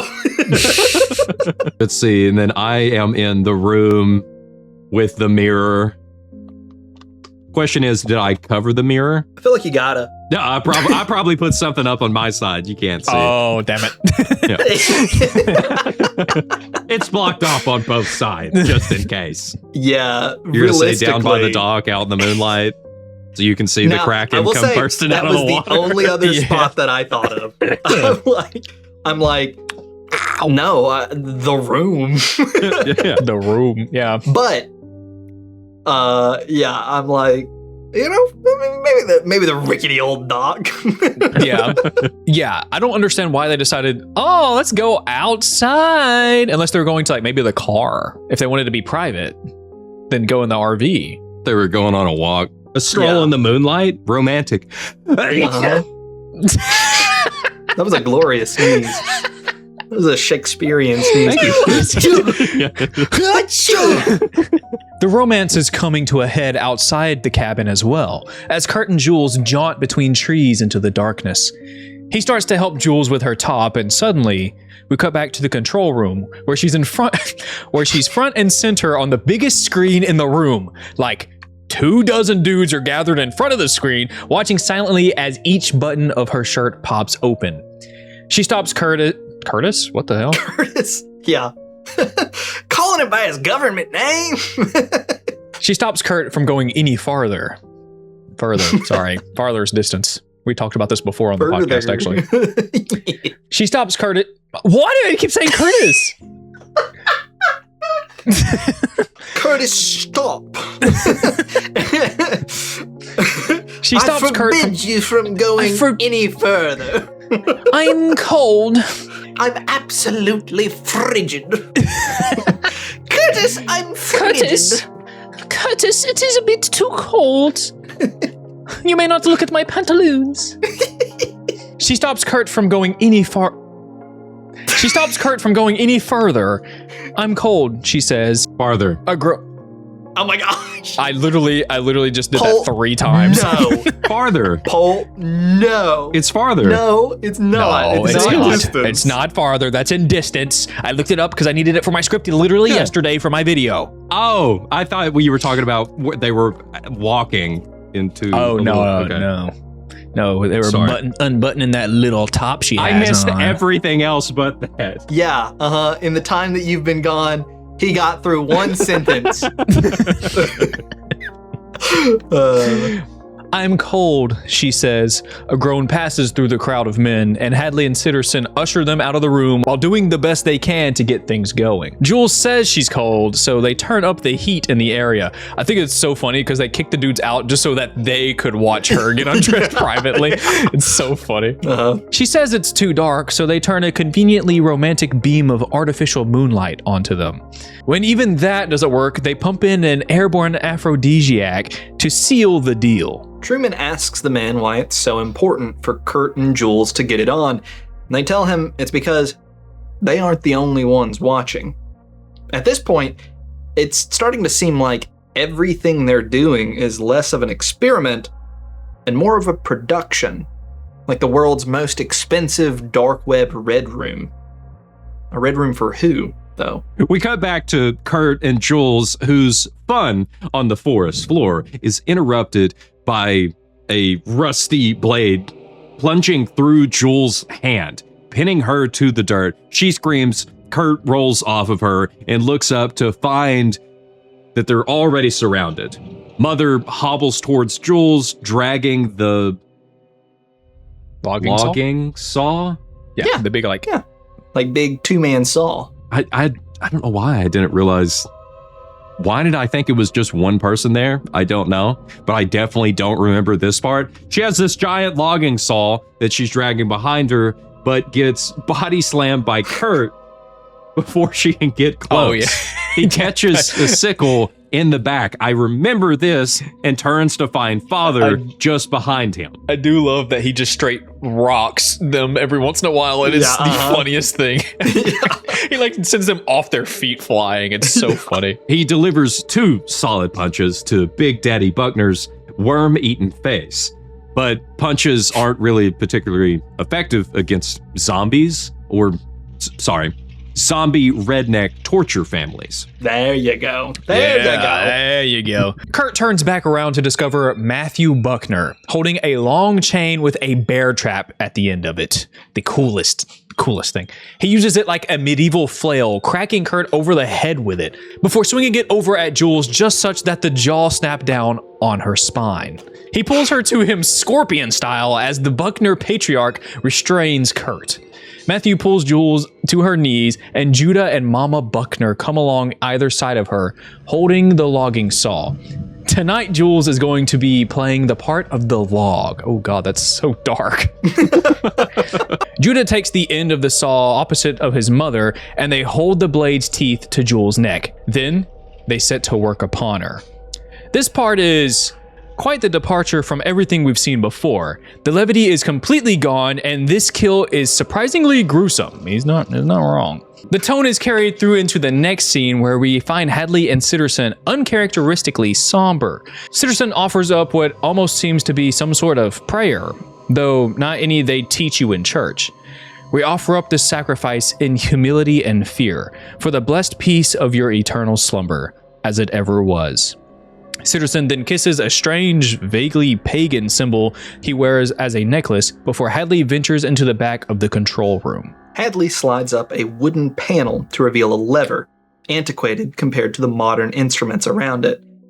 He pulls the lever, and an incomprehensible array of gears begin whirring away somewhere deep in the facility. A hammer smashes a vial of blood, Jules' blood, and it trickles onto the surface of a massive stone slab. Back at the cabin, Marty has settled into his room to read. Soon, however, the same disembodied voice from before echoes through his room. Marty bolts out of bed. Either he's going crazy, or something is really, truly wrong with this cabin. I'm gonna go for a walk, the voice tells him. Screw you, voice, Marty says. I'm the boss of my own brain, so give it up. Then, frustrated, he decides, I'm gonna go for a walk. By his own choice, he chose to do that. The voice didn't tell him. He chose to do it. It was his choice. It's important that they have a choice. Yeah. Out in the living room, Dana and Holden are making out on the couch, but she pulls away. Things are moving so fast. This is her first time, and, well, not her first time. She's about to go back in for another kiss when Marty walks through behind them. He's got a husband's bulge, he observes, and just keeps walking straight out the door and into the night for one of the truest joys of camping, peeing on stuff you don't own. That's facts. Now, I have a question that will become very important in just a second. It's been about 15 minutes since the last question, so we both know you stopped getting frisky about 12 minutes ago. So, what are you doing precisely at this moment? And more importantly, what are you holding? What? Okay. What am I holding? Yeah. My wiener? No, I'm just kidding. What do you think you'd be doing at this point in the night? So I've done boned. Done boning. Oh my God. Oh, no. Probably just laying in bed on my phone. So you're holding your phone. Okay. I'm holding my phone. Polt? We can extend it to 30 minutes. Okay. So you've got 27 minutes to do something else. You know I've got 5 kids, right? So you're saying 29 minutes. I'm saying the opposite. Stuff takes time. Anyway, what? So it's already dark outside. I'm trying to figure out what time it is. It's dark outside. Yeah. Everybody's kind of chilling for the night. Yeah, things are winding down. Well, like, hold on. In this moment, has somebody in our group been attacked? And we just don't know about it. We don't know about it. Probably not, since we all, unless it's me and You and Miss Crow? Mrs. Crow were down at the You're the docks. ones going out to the dock. Yeah. In which case, it probably is more like we were down there and it was like, this sucks. This is miserable. We're going back to the cabin. It's hot out here. Have we eaten? Did they eat? No, it's a movie. They don't eat. Yeah, that's a fair point. I think I'm looking for something to eat. That's kind of what I'm thinking. I'm at King's bedroom door saying, "Get off your phone! Come barbecue! Give me some more scrolls on TikTok." Yeah. Get on the grill is so funny. I mean, so if that's what's happening, I'm grilling and I have like the forks. I lean into the door. My name is Harry Dresden. Let me in. Open the door. I mean, King, if you've already grilled, then I'm probably, I don't know, maybe like some snacks or something. Brownies would be easy to make. So maybe there's like brownies. Bet Marty brought good brownies. Yeah. There's probably some brownies there. Yep. So maybe like a snack or something. I don't think I would eat the brownies that were already in the cabin. No, I'm saying like we brought, because I specifically brought food. That was one of those things I established. I was bringing I thought you food. said, surely there's brownies there. And I was like, brownies that expired in 1999, maybe. They're just big chunks of rotting 2x4. Good for the teeth. Yeah. It's like, how's there cheese in our brownies? It's a big ball of mold. Okay, so first we can establish this. Both of you go to bed earlier than what I do. So specifically, I would be up likely in the living room. Let's say, okay, here's a helpful thing. Let's say it's about 10 o'clock. So I would be up for several more hours. Yeah. So I would be in the living room, probably either making some kind of dessert for everyone or trying to get the TV, put another movie in. I would be in the living room area doing something, hanging out. I think I'm probably trying to get some sort of a game going with you guys. I'm like, you know, at best, I think I've probably got like a board game in my hands. I'm like, hey, you guys want to play Betrayal? You want to play Risk? Want to start playing Risk at 10 p.m.? We're all just in there just playing some Magic. Oh, no, Mrs. Crow would kill us. she freaking hates Magic. Yeah, no, so I'd be hanging out. Likely, I'll just say I'm either me or my wife working on some sort of dessert. Brownies or cookies. King's got his phone. I got a board game. Polt, what are you holding? Pan of brownies. A pan of brownies? Okay. You could have said anything helpful in that moment. We're being realistic. Like, I've got the pan of brownies. You're in your room. I'm like, I've already cut them. Okay. I'm trying. Maybe I've got like a spatula to serve them. I might be coming to your room or trying to go over to you to be like, hey, want a brownie? Okay. Well, if this is what Polt is like on a trip to a cabin in the woods, we got to get a trip planned because this sounds great. I just boned. I'm getting brownies on my phone. Your movie's on. My movie's on.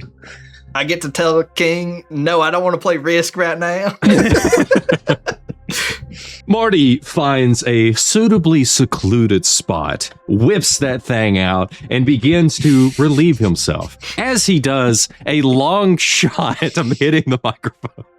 A long shot shows Patience Buckner shambling towards him, hatchet in hand. The music It's actually pronounced Hackett. A Hackett in hand. The music builds up.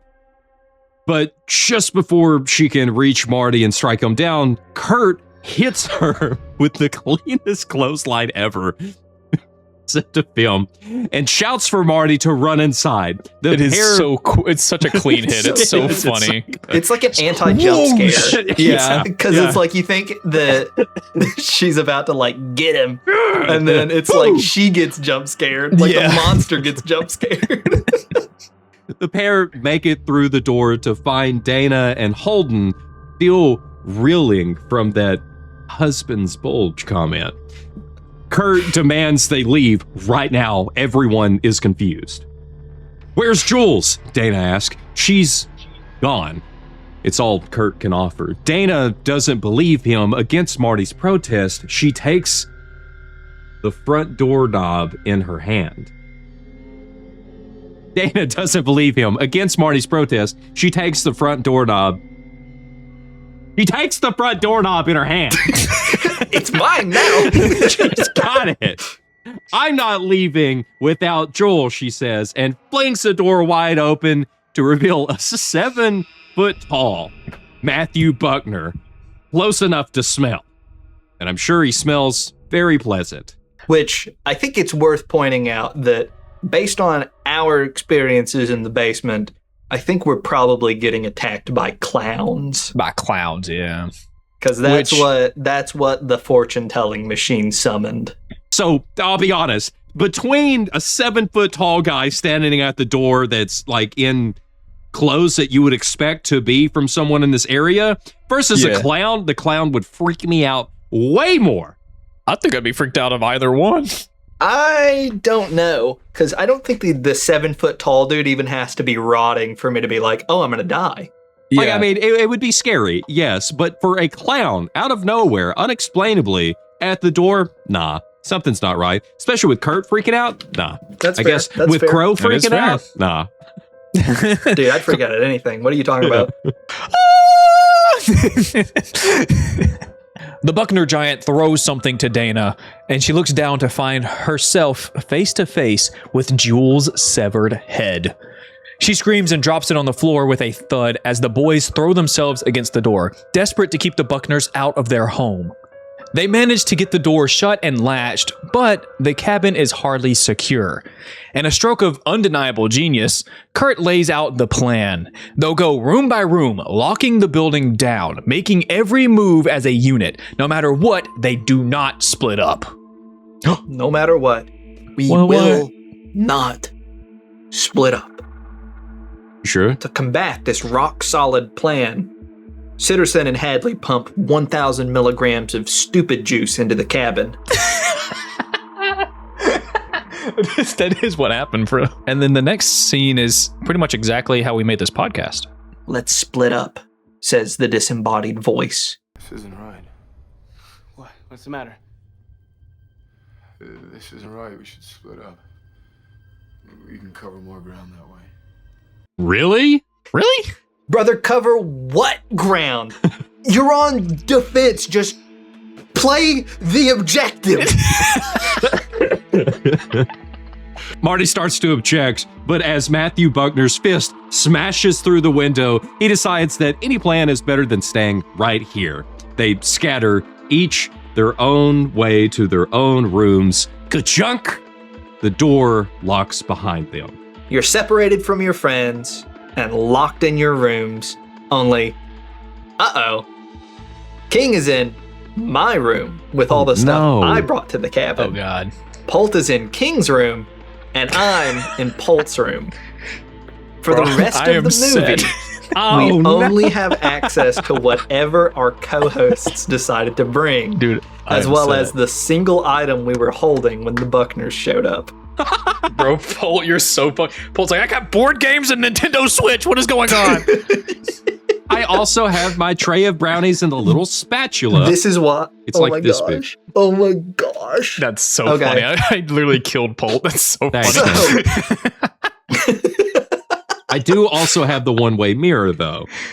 So I can see what is going on. And crap, no, I don't, because I covered it from my side. You covered it with you were having sex.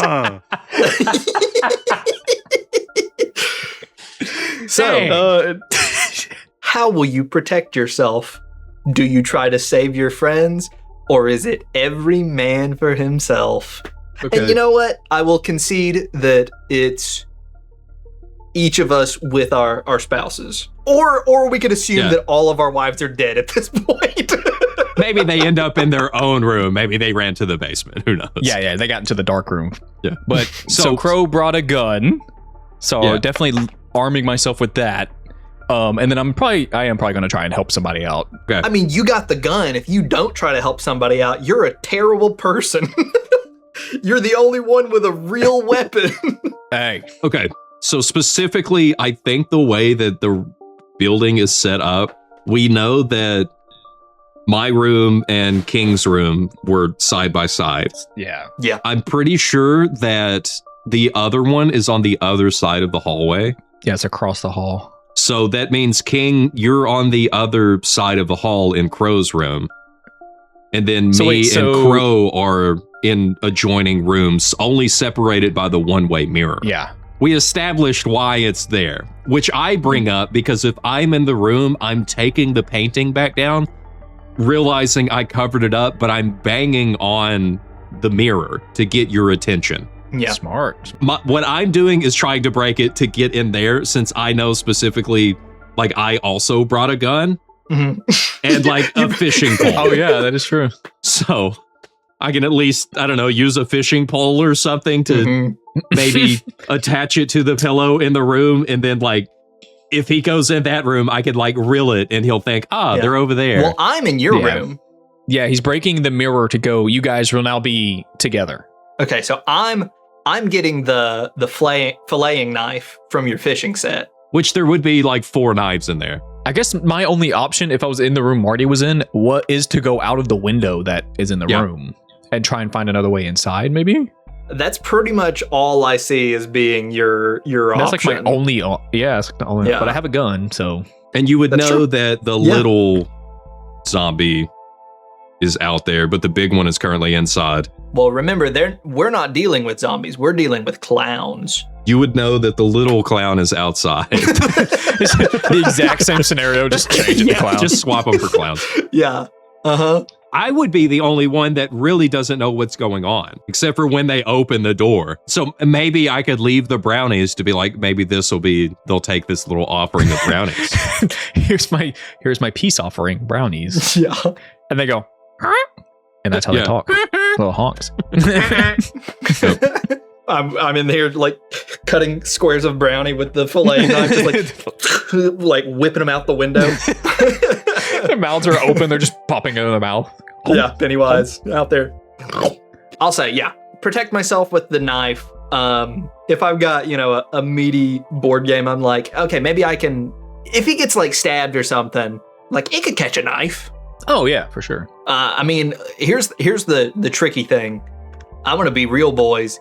If it's us in this situation, I hope that King and Polt do a good job of, taking care of their wives, because I guess I got to take care of Mrs. Crow.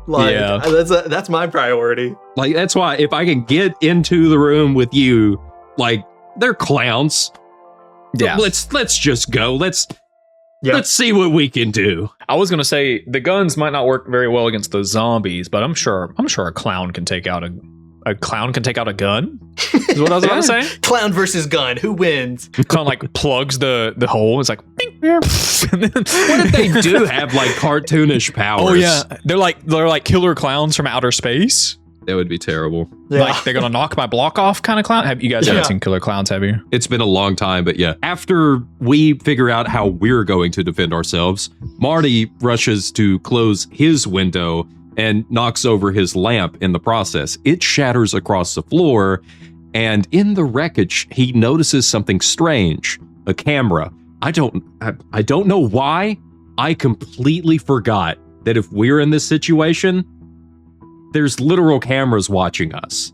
Yeah. Which means that, King, you would be the one to find the camera, which is so convenient because me and Crow are together not knowing this is happening while you're finding the camera. And I go, "Hi guys, my name's King Newsmeat. Today we're taking a look at these killer clowns." Yeah. In the control room, Hadley and Sitterson watch Marty's paranoia get confirmed in real time upon his fish-eyed face. Hadley starts to panic, but Judah Buckner comes to the rescue, gardening gear in hand. Yeah, because he's got the shears. Yes. Oh, it's a little confusing because it's like it's definitely half of a pair of like garden shears. Yeah. But in the screenplay, it repeatedly refers to it as a sharpened trowel. I thought it was like a made for the movie kind of weapon. Like I thought it was like, how every monster has like a unique weapon. Yeah, no. If you look at it, it's basically like half of a Judah shears. Buckner's out here doing enough. like the landscaper version of Kill la Kill. Oh, I gotcha. Marty follows the camera's cable to its source and has an epiphany. He's in a reality TV show like The Truman Show. Then, with horror, he has a second epiphany. His parents are finally going to realize just how much weed he smokes. It's okay, though, because even if his parents stop loving him, he has a new love. The window explodes and Marty finds himself in the tender embrace of Judah Buckner and several shards of broken glass. Judah pulls him through the window for an extended snuggle session, and Marty grasps for anything he might use as a weapon. All he manages to snag is his coffee mug. Marty extends his mug to full length, and right now, the bong will do just fine as a bludgeon. He gives Judah the marijuana wallop. He gives Judah the marijuana wallop, but it's no match for the Buckner's back shot.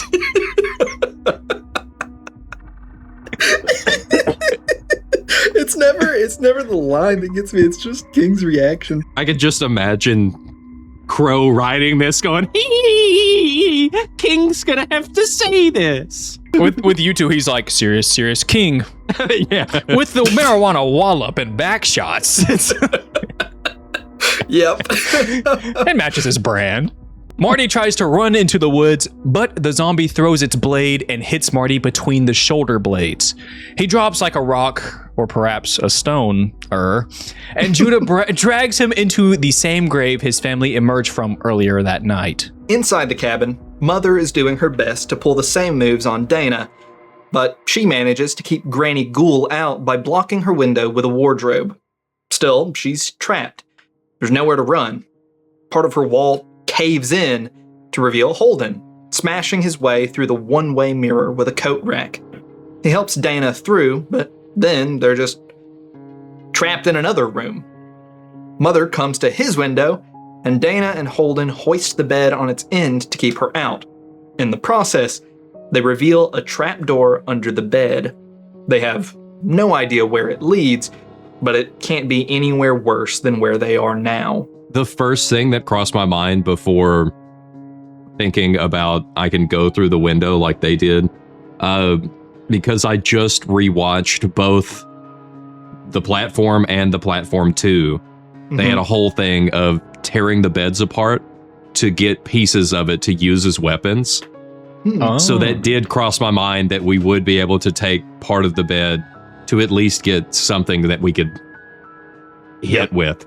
So moving the bed would make sense, especially because with me breaking the window, we need to like cover that back up because I don't think I'm going to be able to get the painting back on to cover the hole, which I guess it's because we have clowns. It's not the clown's house. It's the Buckner house. So they might not know. Unless there's a little bit of glass down there on the ground that they're like walk over and go, honk, honk. Yeah. The clowns might also be more athletic than the zombie redneck family. So they might be able to just like, push it down. Yeah, which is why we got to be quick. So it turns out that maybe the trapdoor does lead somewhere worse, which is never good. But Dana and Holden hop down the hole to find themselves in some sort of zombie redneck torture dungeon.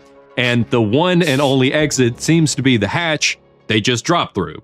They're more trapped than ever. Dana desperately searches for an escape when the metal jaws of Matthew Buckner's bear trap chomps down on Holden. Matthew starts holding Holden back up and pulls him and hoisting and Holden hoisting into cabin.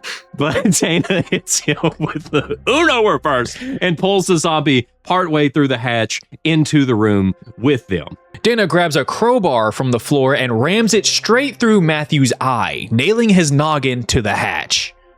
Dark, putrid blood pours out of the wound, and for a moment, he falls limp. Then, he reaches up and starts to pull the bar out of his head, using one of the Buckner's own torture knives against Matthew.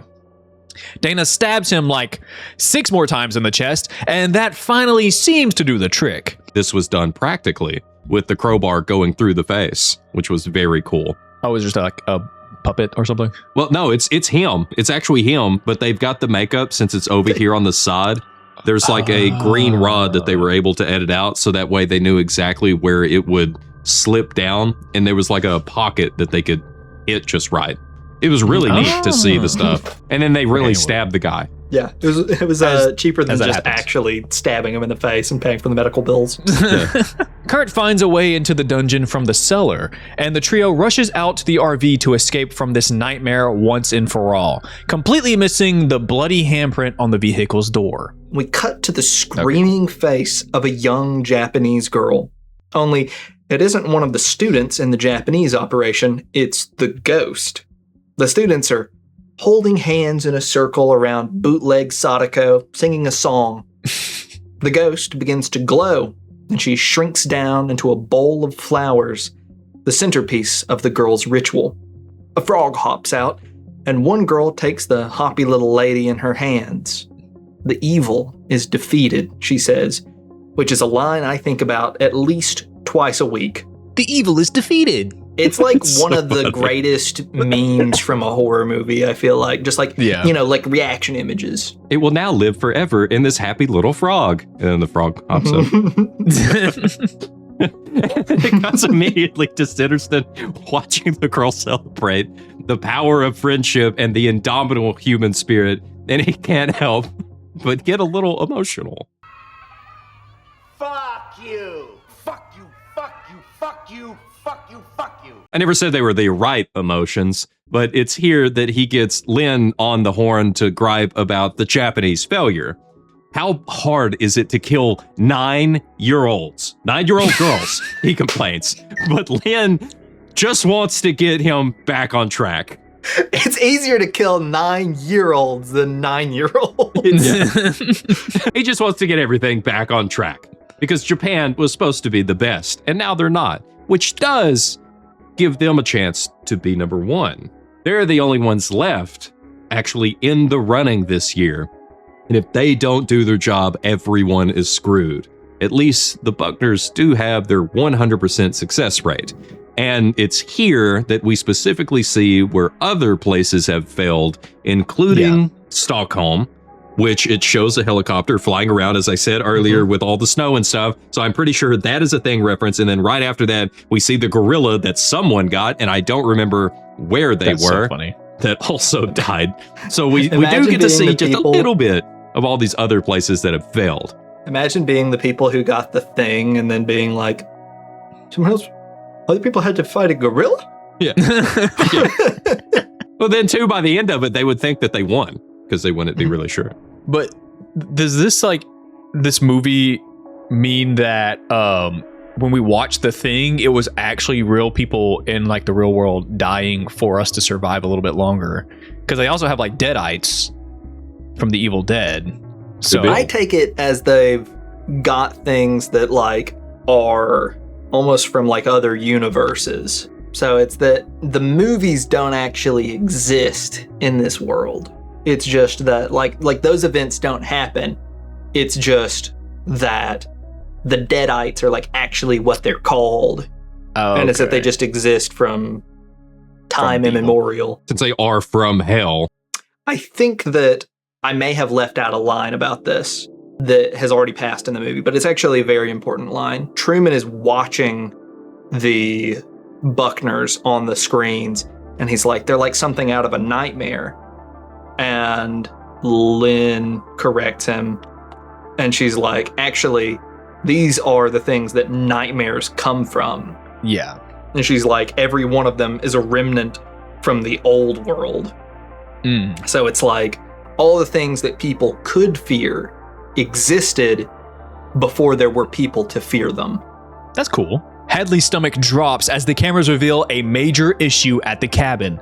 The tunnel that the kids came through was supposed to have caved in while the kids were getting crunk at the cabin, but it's still wide open, and the RV is approaching it fast. They're literally about to escape. They're literally about to escape. Sitterson bolts from the room in race to trigger the cave-in himself before Dana and her recently diminished gang can make it to the freedom. As Sitterson starts tearing through the tangle of wires, the RV enters one end of the tunnel. They're flying through the cave when, just in time, boom. Kurt throws it in reverse and floors it as a shower of boulders nearly smashes them. The RV narrowly escapes being crushed, but there's no other way out of the woods. At least, not for all of them. But Kurt has a plan. It's a crazy plan, but it's a plan nonetheless. He hops onto his motorcycle. If he can leap the ravine and make it to the other side, he can come back with help. Cops, guns, Mjolnir, probably. And so I have to ask you guys, if the option exists to brave, leaping this ravine on a motorcycle to come back with help for everybody else, do you think you've got it in you to give it a go and risk just like dying right here? I would wreck before I get anything that has two wheels. If I'm on it, I'm going to wreck. It doesn't matter. If it's the only chance we have and we have killer clowns following us from outer space, I would probably give it a chance because it doesn't look like that big of a ravine. It's just really deep. I'll fight the clowns. I'll hold them back. One of you got to ride it because I can't ride a motorcycle. I can hardly ride a bike now. I can't either. I've never even tried. It's either that or try and climb the outside of like the tunnel, the rocky cliff. Yeah. Oh, which would probably be a smarter decision. Yeah. That would be my idea as well. Not as dumb as him getting a running start on the bike. Everything is great. He puts the pedal to the metal and he takes flight.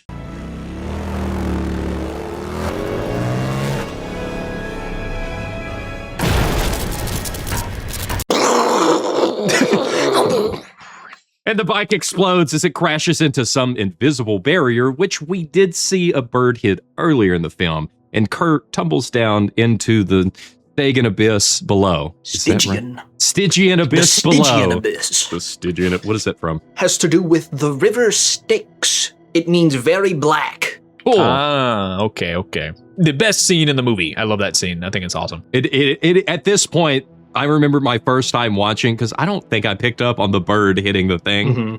And I was sort of like, what's happening? I And think- then once it hits, it's like, oh, they're literally not making it out. Yeah, they are very much screwed. When you're talking about this movie and you're trying to like jog somebody's memory, you mentioned this scene or the scene when they first find the fun stuff. And then people are like, oh yeah. So Hadley flips a third lever and blood pours onto it. Yet another stone tablet, now with only 2 levers remaining. Dana and Holden watch as Kurt's body just falls into nothingness, but they can't understand what just happened. I don't know how you would. None of it makes sense until Dana remembers a conversation from earlier in the night. Pop-Tarts. Pop-Tarts. Puppeteers. He whispers to herself as she starts to realize that Marty was right all along and that she didn't believe him until it was too late. With their already limited options being eliminated one by one, our final survivors return to the RV and just drive. They'll drive until they run out of road, then they'll drive clear across the forest if they have to, and then, when they run out of gas, they'll go on foot. It's the best plan they've got, but Dana doesn't care. She's completely given up because finally she realizes someone wants them to die in these woods, and sooner or later, they'll get their way. Holden tries his best to reassure Dana. Everything will be all right as long as they have each other, he says. And he's absolutely right. Unfortunately, they don't have each other for long, as Judah Buckner's blade materializes from Holden's throat. He's been in the RV with them ever since they left the cabin. It's pretty surprising, I will say. It is. It is a very unexpected moment. It's one of the more gory kills, too, because it goes like through his throat. And yeah, it's gruesome. You like see his like head like shift forward as it hits. I wonder how they did that. I want to see the post. I want to see it in post. Holden's body Okay. slumps to the side, and the RV goes careening off the road and into the lake. In the control room, Sitterson, Hadley, and Lynn are cracking open some cold ones to celebrate a job very nearly not well done. Hadley explains to Truman that Dana, the virgin he calls her, doesn't actually have to die for the ritual to be complete. Now that Holden and the others are all dead, they can pack up shop until next year. Dana manages to swim to safety, or at least to oxygen. Unfortunately, the Matthew Buckner band is there waiting for her at the surface. We watch her getting murdered on the big screen as people pile into the control room for a post-production party. A woman talks to Hadley like he's the director of a movie, and honestly, sure. He and Sitterson basically spent the day directing a live horror movie, one with only the most practical of practical effects. Still, would have been cooler with a merman, he says. That's the end of the movie, right? The gang's all dead or, dying. And all that's left is for Hadley and Sitterson to enjoy the spotlight and collect their overtime. Only there's still half an hour left in the runtime, and the sound of a ringing phone cuts through the levity of the party. Then it comes again. A bright red phone on the far wall of the control room, right next to the last unflipped lever. Hadley and Sitterson exchange a very worried glance. Something is very, very wrong. Hadley answers, "That's impossible," he says. "No, I'm not doubting you." He swallows hard. "Which one?" he asks, and looks back at the screen, just as Matthew lifts his bear trap and flail above his head, swinging it in a circle, building momentum to deliver the killing blow to Dana until the chain's arc is interrupted by a long, silvery bong.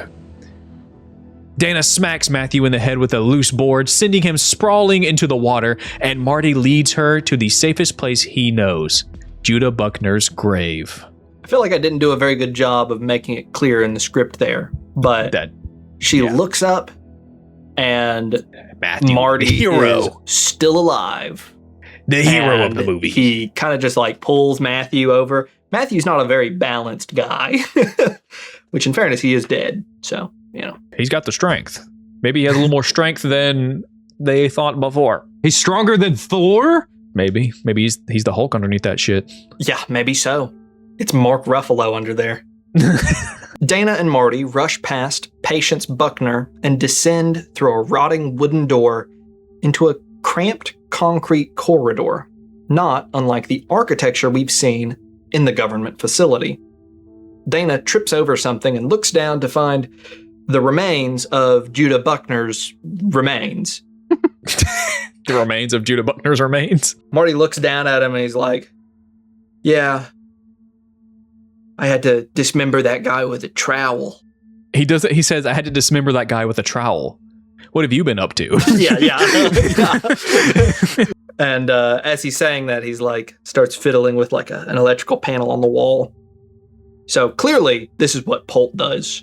And I did have one more impromptu question I'm adding in here. Let's say it's the three of us left. All right. The clowns got our poor wives at this point. And we're like, okay, this is real.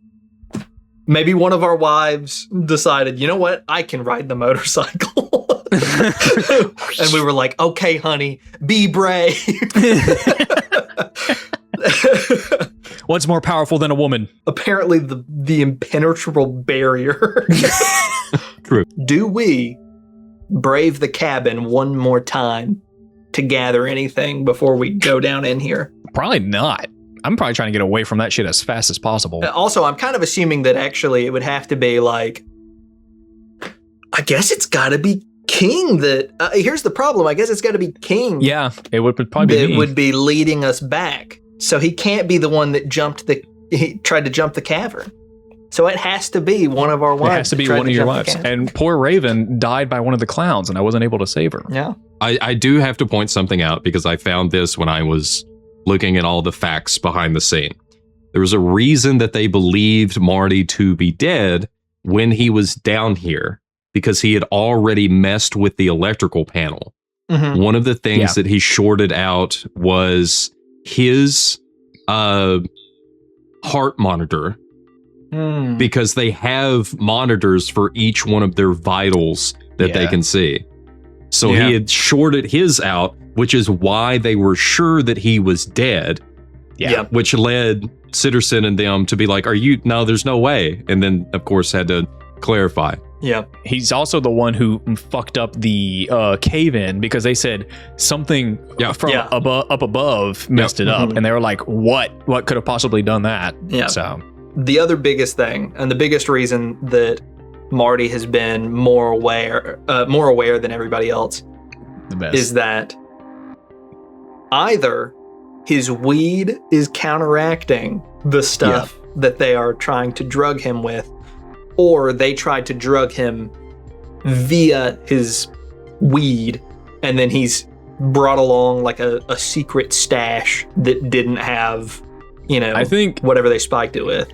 I think they mentioned that it is his weed, because they keep spewing stuff in there to like make him do things. Exactly. But then his weed is just counteracting it. So that's why he's been like, why are we in this weird basement? Let's get out of here, like, and doing stuff. Yeah. So it is because he's a stoner that it saves his life. It is literally the stoner wisdom. Literally the stoner wisdom. It is so funny. Is widowity the stoner wisdom? And probably the best fact about this movie is that the stoner survives because he smoked weed. Never happens ever. Yeah, absolutely. So I guess in concerns to which one of us is where, at this point we're all together. Me and Polt, we swim up on the docks together. Okay. And they're like, okay, well, those two are the virgins. Yo. The two virgins crawling up.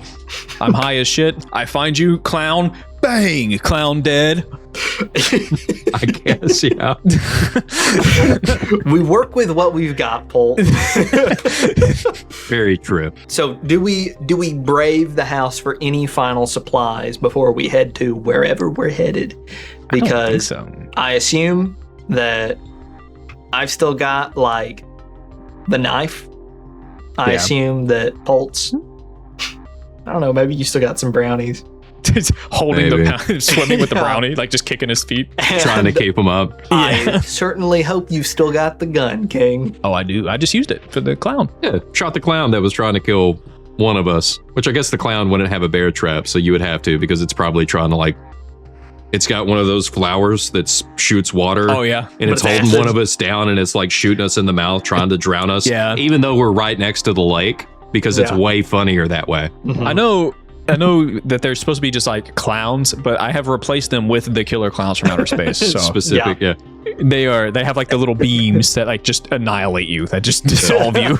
Nah, I mean, I don't think we go back to the cabin. I think I'm going forward. I think the first time I left, we were ready to leave. Yeah. Because who knows? Maybe there's more clowns in there now. There might be that are more just clowns waiting. in the house. They've been reproducing. Quickly and efficiently. All the clowns everywhere. They're about to say they learned from us, watching us. I learned it from watching you. Wait, we're getting chased by clowns? Like a Laffy clown? Like the Batman clown? Like the Joker? We did it! Yeah! We brought him back! I'm the Joker, baby. We figured out everything, Dana says, but Marty denies it. He doesn't know much, but he knows that someone sent the Buckners up to the cabin to kill them, and whoever it is, they've been right under their feet this whole time. He connects 2 wires, and with the spark, the floor opens up to reveal an elevator, but there's a problem. There are no controls inside. Marty can get it to go down, but once they do, there's no coming back up. As it turns out, the most basic human fear is not the unknown, but actually redneck zombie torture families. Proven by Dana and Marty's choice to brave the elevator rather than face the Buckners again. They drop into the elevator, followed by a couple of chunks of Judah. Really? Did he crawl in with them? Yeah, of course he does. The elevator descends, then stops at seemingly nothing. In front and back of the elevator are a pair of glass panels, and beyond that, just darkness. Dana inches closer to the glass and gets jump scared by a werewolf. She recoils to the back of the wall, only for the elevator to move again, bringing her and Marty face to face with a ghost. Which the coolest ghost I've ever seen in any very movie. cool. It does look It's a very very cool. cool ghost. It's like very like mystical, and like you can see through it, and then it like jumps at the screen, and then you can see its Right. like bloody face. It's awesome. Yeah, it's like a mist that like a human form materializes out of. It is so cool. I want to see a movie with that kind of ghost. Yeah. After yet another shift, Marty finds himself looking at a young ballerina. Probably the one Holden would have summoned if he'd let the music box finish playing. It doesn't seem so bad until she turns around to reveal that she has some major orthodontic issues. Actually, that is another thing that I help jog people's memories. If it's not him crashing, the elevator scene, I show them the picture of the ballerina. They go, "Oh yeah, I know what that's from." At the same time, on the other side of the elevator, Dana is greeted by Fornicus, the Hell Lord, a that man his with name? saw blades embedded in his head, who approaches holding the same puzzle box that Kurt nearly solved in the cellar. Oh, his name is Fornicus, Lord of Bondage and Pain. Sorry, Lord Fornicus, I didn't know your full game. Yep. Dana All about Bond. looks into Fornicus' beautiful eyes Mhm. and then says, "They made us choose." Dana whispers to herself at first, and then to Marty, "They made us choose how we die." Her horror is only elevated by the following shot, one of the finest you'll find in any horror movie. The camera pulls back slowly to show that Marty and Dana aren't just in an elevator. They're in a cell, one of hundreds, thousands, or even millions, each containing another nightmare. Because Cabin in the Woods isn't a slasher, it's the greatest monster movie mashup of all time. It's so good the way that they It made is. this too, Uh-huh. because they had to design an entire like computer program level to move everything around, and then they recorded different size boxes to have like full size people that would stand in some, and you see Yeah. some that are like bugs because giant centipede is one of them, or Mhm. millipede, and so the Yeah. box is like this big with a regular size millipede in it. Oh, that's Oh. cool. And so they're able to fill it up to make it look big. Same thing with like the blob. They just the filled blob. it, but the box was maybe this big when they did That's it. cool. That's I didn't so know cool. that. It also has like literally every nightmare. There's like a bunch of Easter eggs. So many Easter eggs. It's so Pretty many sure to count. Slender Man's Yeah. in there. Every time I see this scene, I see something new. Yep. And I've seen it a lot of times now. So It's so cool. It it is so instantly cool. became like iconic. Yeah. So things off the top of my head that I have seen in it, or heard are in it without ever actually being able to like identify them myself, is Slender Man. There's all four. There's like 4 of the special infected from Left 4 Dead. From Left 4 Dead, yeah. You can see like a giant alligator. You can see a Giant big snake. killer robot thing. I think did you say the snake? Yeah. A giant tarantula. Yeah. Obviously there's all the ones that they already saw. But there's like so much stuff. There's 2 little ghostly twin girls from The Shining. Yeah, there's actually a picture of the scene. I see there's like a Cthulhu creature. It's not Cthulhu, but it's like a Davy Jones from Pirates of the Caribbean-esque guy in there. He's got like octopus tentacles for a face. That's the Cthulhu creature. Oh. I thought it would just be Cthulhu, period. There's gorillas in there. There's gorillas, the band, not the animal. Yep. There's a giant cat. There, it is the animal, by the way. I don't want people to be confused. There's a giant crow. There's a giant of every animal you can think of, pretty much. Pretty much, yeah. There's a dragon bat, which is awesome. That comes up later, I'm sure. The mummies, zombies, wraiths, witches, The old man. the old man, scarecrow folk. It says the There's so reanimated, much. which, what is that? Pterodactyls, creepy. ogre, mutant in hospital gown. They have one called Creeping Shadow. That's like that's kind of cool. I like that idea of just a shadow. The demon gladiator looks rad. Yeah, it wasn't in the movie though. It was too hard for them to make. Yeah, the picture of it looks crazy. There's dismemberment goblins. We could quite literally just sit here and name monsters for the next hour. Sitterson and Hadley are in a panic. This has literally never happened before, and if they don't kill Marty ASAP, all of this has been for nothing. They get eyes on the kids in the elevator and decide to bring them to the depths of the facility to finish things. Marty holds Dana to keep them both calm. And when the elevator doors open, it turns out to be the only thing keeping them safe. An armed guard stands at the door, ready to shoot, but he can't risk hitting Dana instead of Marty. He enters to try to get an angle on the target, but Judah's grubby little fingers wrap around the guard's ankle. Bro freaks out and almost shoots himself in the foot, and Marty takes the opportunity to tackle the guard, slamming his head into the wall, and they bail out of the elevator, but not before arming themselves with Judah's shears and the guard's pistol. You missed the part where the hand crawls over to the guard on the ground and like grabs up on his face. He goes, ah! It's like just slowly reaching for him. Yeah, it's fun. It starts like crawling up his nose. Over the facility PA, a woman's voice rings out. This should have gone differently, she says, but you are part of something older and more important than you could ever imagine. You've seen horrible things, but nothing compared to what lies below.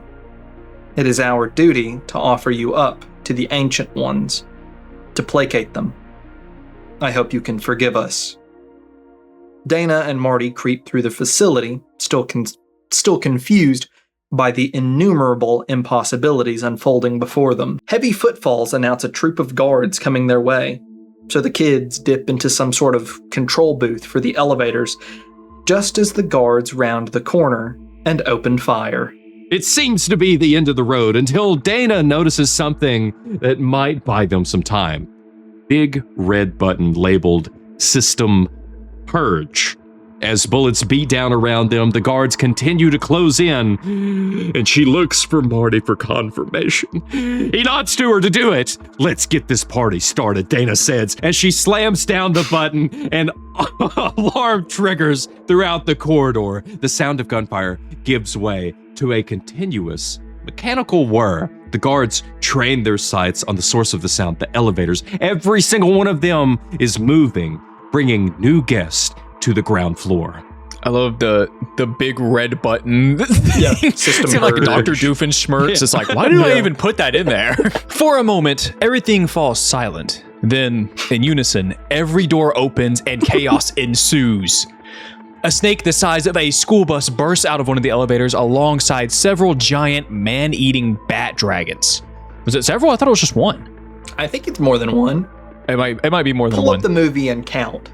It is indeed just the one. Okay. Well, you know what? Why didn't you write the script? I probably should have. Make you talk about getting back shots. Oh, I didn't talk about you getting back shots. As a matter of fact, Okay. now that you've said that, you're the only one who's talked about getting back shots in this whole podcast. Well, now we're all going to get back shots because I'm mentioning it in my next script. talking about Fright Night, which is vampires, and it's like, and Crow and Polt also took back shots, and just throw it in there somewhere. Just randomly. And they're like, what? What does this have to do with vampires? A werewolf sinks its fangs into one guard's neck, while a killer robot shreds another with saw blades. One unlucky sucker gets yoinked back into an elevator with the angry molesting tree. But its name isn't specific enough for us to know what's happening to him in there. I wonder what's happening to the guy with the molesting tree. Yeah. Surely they're just cuddling and hanging out. We cut to another group of guards racing through the halls of the facility. Their duty to find Dana and Marty completely replaced by a desperation to survive. They arrive at the elevators to find a scene that is almost comically grotesque. There are no guards to lend backup to, just scattered black uniforms, liquid dude, and a few zombies slurping up human soup. A chunk of person unsticks from the ceiling and hits the floor with a meaty thud, prompting the zombies to look up and set their eyes on a new meal before, ding, 8 more elevators arrive to inject new nightmares into the subterranean hellscape. We watch a montage from throughout the facility, like a collage of half a dozen different horror movies.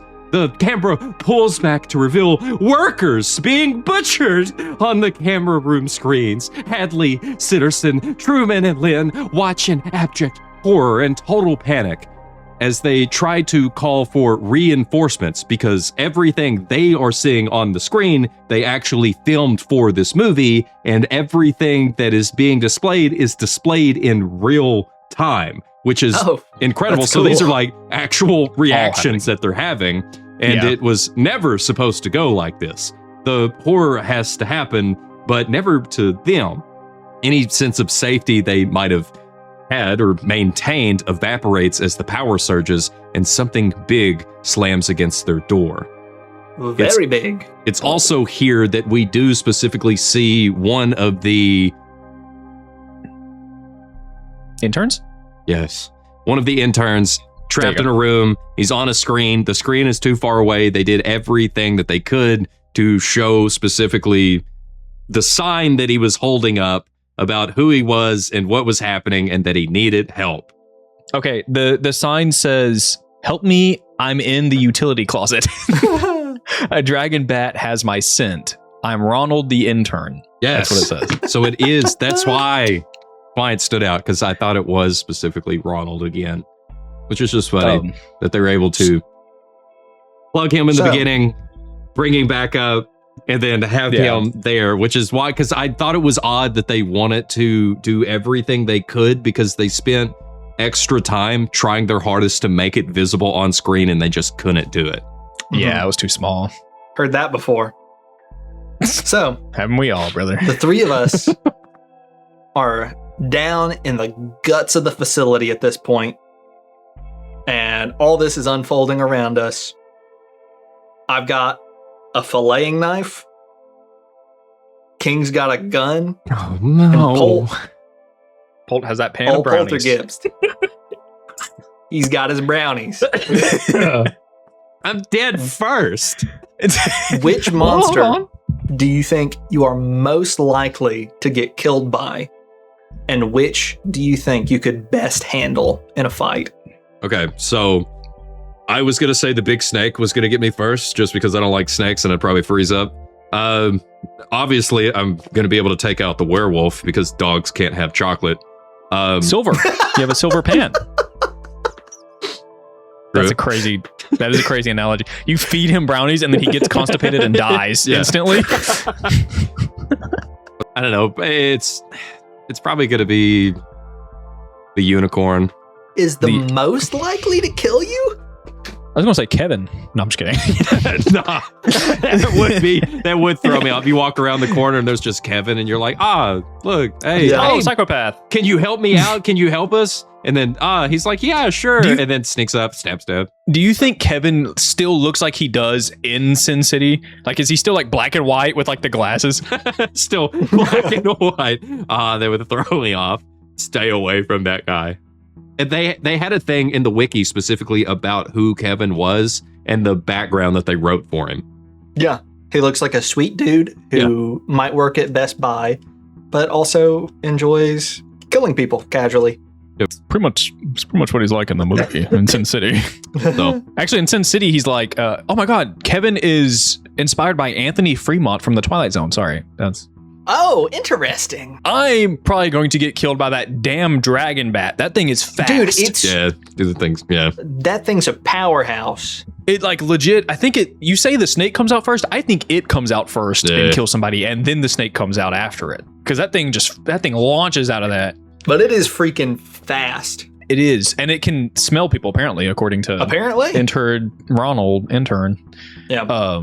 So that's killing me, but I could probably, with the gun, I could probably fight off most of the humanoid monsters. Yeah. Like the zombies, the little twin girls, they're getting popped right between the eyes. I like how your first choice was children. No, his first choice was zombies. My first choice was zombies. The second one is children, and then I'll move on to the adults. And now I'm going to get another hate comment about how I talk badly about children. I feel like I wouldn't necessarily have... We don't see it that much, but I feel like the Sugar Plum Fairy might... Like, it looks scary, but I feel like that thing I could maybe take out. Yeah, I don't think you see her... like actually kill anybody. You see her dancing here in a little bit, but that's pretty much all she does. You don't see her attack anybody. Here's the big thing I got to bring up. What do I think we're most likely to get killed by? Brother, I think those clowns are coming back with a vengeance. And something that you guys have neglected to mention this whole time, the clowns are like invincible. They are, yeah. Like there's a scene, I do talk about it in just a second, but we get to see a woman who's like getting approached by one of the clowns, and it's walking towards her with a knife, and she pops it like 5 times in the chest, and it just takes unfazed. Yeah. Utterly unfazed. So, yeah, I think it's going to be one of the clowns, unfortunately. True. Although I will say that killer robot does some work. The angry molesting tree, despite my joke about, I don't know what it could be doing in there, 0.5 seconds after that guy gets pulled into the elevator, there is the biggest splash of blood you've ever seen out of the elevator. That dude gets popped. Misted. Annihilated. One of the monsters is a flock of killer birds. Them bitches they're getting popped too. I'm not taking any shit from them. How many bullets do you think I brought with me on this trip, King? What kind of guns you bring? Well, we're going to like movie logic here, so I have infinite bullets. So if you brought a standard Glock 22, you could have a 15 round clip, and then you could have one in the barrel. So you got 16 rounds. And then it's movie logic, so then I have about 32, but then I have like 48, and then I'll have like 106. So okay, so you got 106 rounds. Spend them wisely. Surely I put 105 into a clown's chest, and then one in myself. Ding! We cut yet again back to the elevator corridor, where Dana and Marty are still hiding out in the control booth. They're probably thinking that purging the system wasn't such a good idea when a huge bat crashes through the window and into the room with them, the thing that would have killed me. With no further hope of riding out the storm, they make a hasty escape. They run past a witch from Left 4 Dead just in time to see a researcher get snackified by the bat monster, opening up a route of escape directly through the concrete wall. They have no idea where it leads, but with a horde of zombies approaching in front of them and stuff literally exploding behind them, they choose to brave the hole in the wall. We're treated to a few more scenes from elsewhere in the facility. Between the classic werewolves and killer clowns, we get a contender for the most embarrassing death in a horror movie, as one worker gets run down and shanked by a unicorn. It guts him with its horn, and honestly, it's one of the more painful looking deaths in the movie to me. It also reminds me of the Austin Powers thing when they're on the Zamboni. Is that what it is? And the guy's like on the ground. He's like, no! And they're like, get out of the way. Because the guy like goes against the wall. And then the unicorn's like, No, that thing is running at him. It's running at him pretty quick. But he did have enough time to legit do anything. Move at all. Yeah. You said it was the witch from Left 4 Dead, but the witch in the game, if you make any noise, she goes like crazy. Oh, okay. Well, then I guess it's not the witch. Yeah. I'm just dumb. Put that stupid juice right through your office. I'm gonna take another sip of stupid juice right now. That's all I had to say. Because I was thinking about it. I was like, wouldn't she like be going nuts in that place with all the noise? At this point, it seems that all the cells have spilled out into the facility when one last elevator arrives, bringing Patience Buckner down from her family's cabin. We cut once more into the control room where things are totally out of control. Crewmen blast hay from the heads of various scarecrows, the scarefolk, which are some of the coolest looking monsters here, but it's about as effective as you'd expect.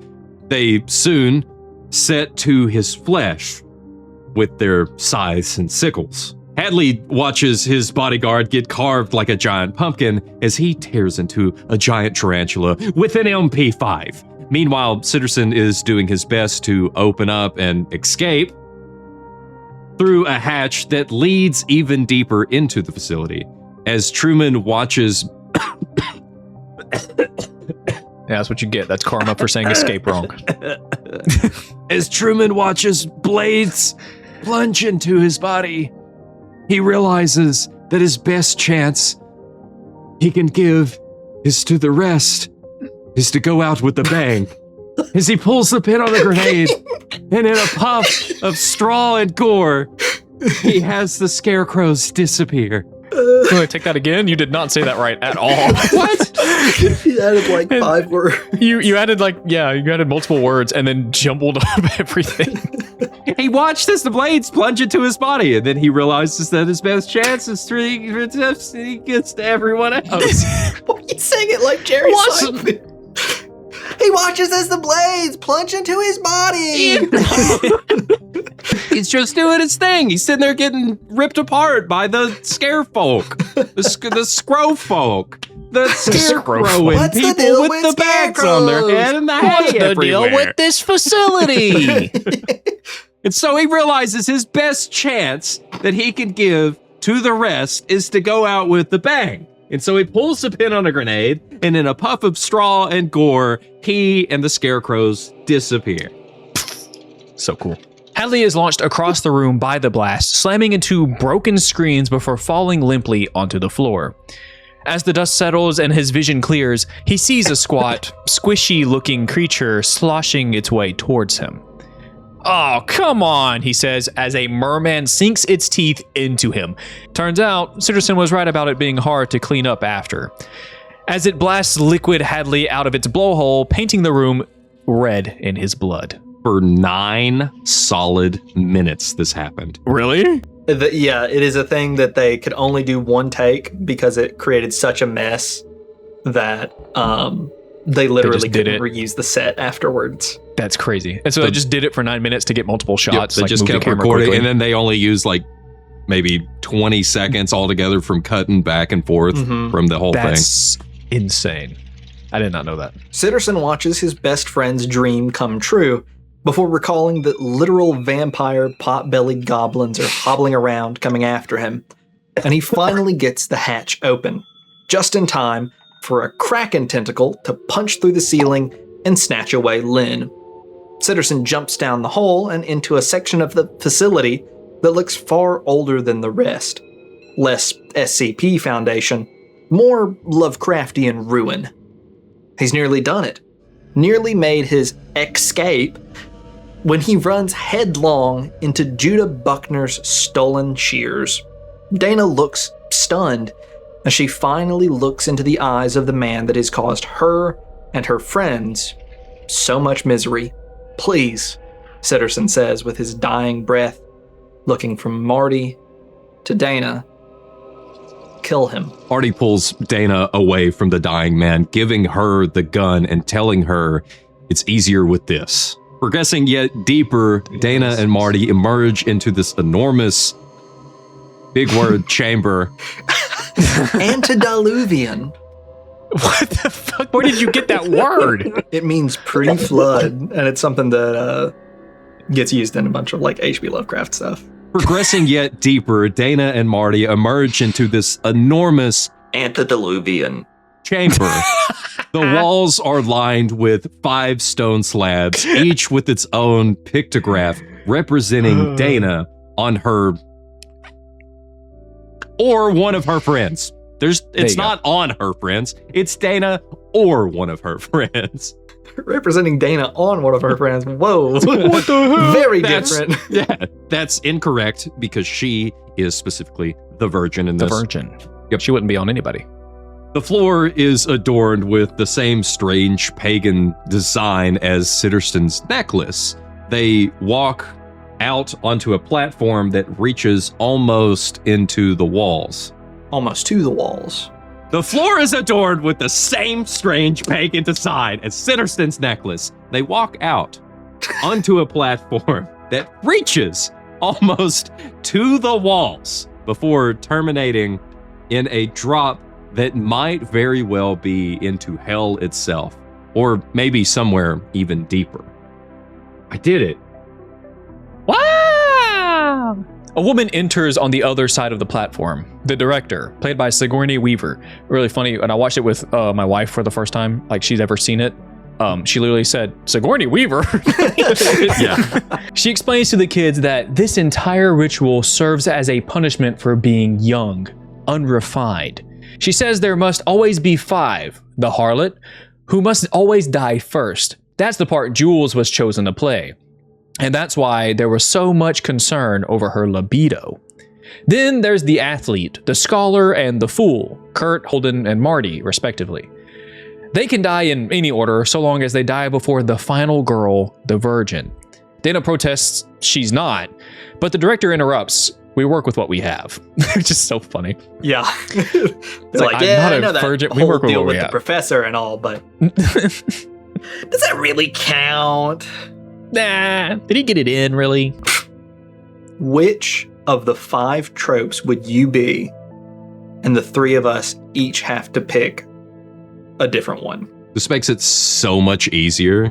Can I do all 3 of us like right now? So Crow is the scholar, I'm the fool, and then Polt is the athlete. Like that's like the only list that is correct. Wrong. Obviously, from the comments you've made throughout this episode, you're the harlot king. I didn't get killed by You're the like, sexy "Ooh, witches. sexy I would have witches. chosen the sexy Ooh." witches if I could. Yeah, you've been talking about back shots for like half the episode. I don't even know where you got that from. Me with my bong and back shots. Yeah, the marijuana wallop. Yeah. Polt, what you thinking? I went back and forth because I was like, I don't know if we would pick, like, for you to say, like, we all have to agree, that makes it so much easier because I was, like, trying to think, and that was kind of the idea that I was thinking for how everything would play out. Yeah. Is that would probably make the most sense, which I guess You just means... use the word antediluvian and you're not going to be the scholar. So I made the same argument to Mrs. Crow whenever we watched through it. And she was like, no, you're absolutely the fool.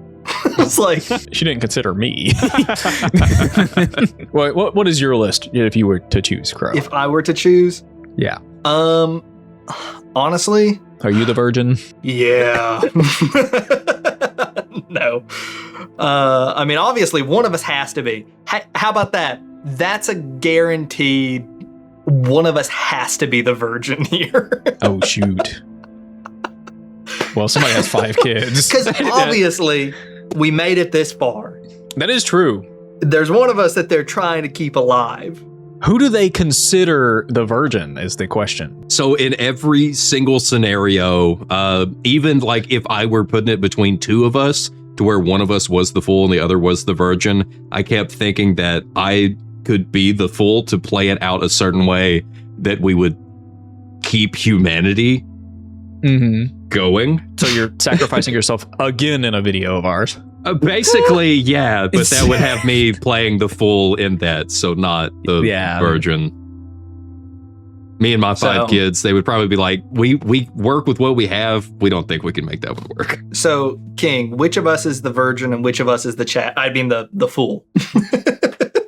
Which is the muscular Jesus amongst you two, and which is the virgin? No, unfortunately, King Noosme is the most shaggy-like among us, I feel. That is sadly the truth, actually. Hey, man, how long is that hair? That was the other thing that kept coming back to mind. Oh, my hair. Oh, in high school, my hair came down to like the middle of my back. Dude, that's crazy. That's awesome. Yeah. My hair in high school, I shaved it all off. That's crazy. Okay. Bald in high school is nuts. Yo, so that's what I was going to tell y'all. When I went to get my license renewed, he looked up and she was like, do you keep all that gone? And I was like, yeah.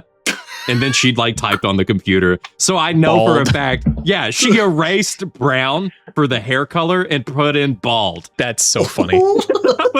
That's awesome. You're now officially bald, legally bald. So my idea was basically if I was going to be the fool, somebody was going to be the virgin, then I would play it out like, oh, well, I have to attack you to save myself, which would then hopefully play them up to then shoot me or something to where it would work out to save everyone. I think that makes sense. So you're, in the end though, you're athlete. I guess I gotta be the virgin. And King is the fool.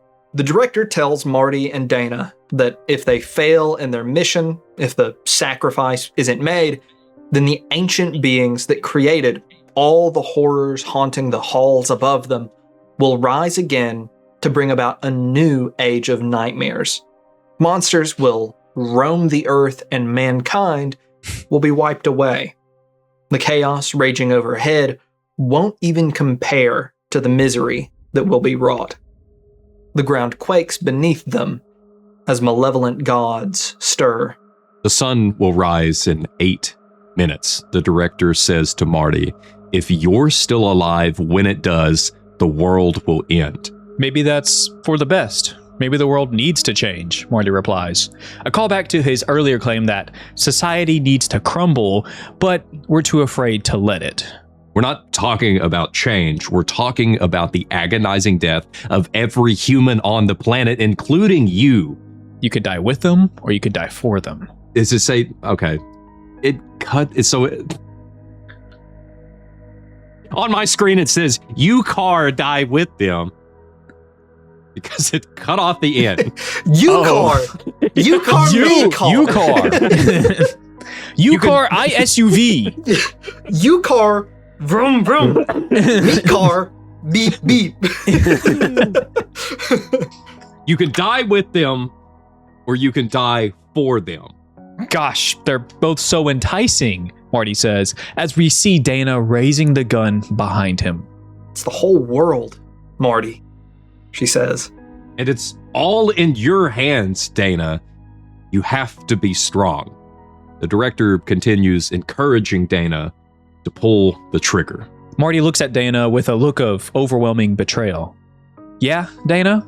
Are you feeling strong? So, here's one of my last questions.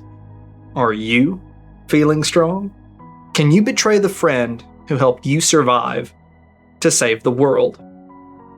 Alternatively, if you're the one who has to die, do you die with humanity or for humanity? I guess it's me that's got to make the choice of whether or not I'm shooting you guys. Yep. Yeah, I'm the one that's getting shot if I'm the fool. For some reason, I'm still here. somehow. Yeah.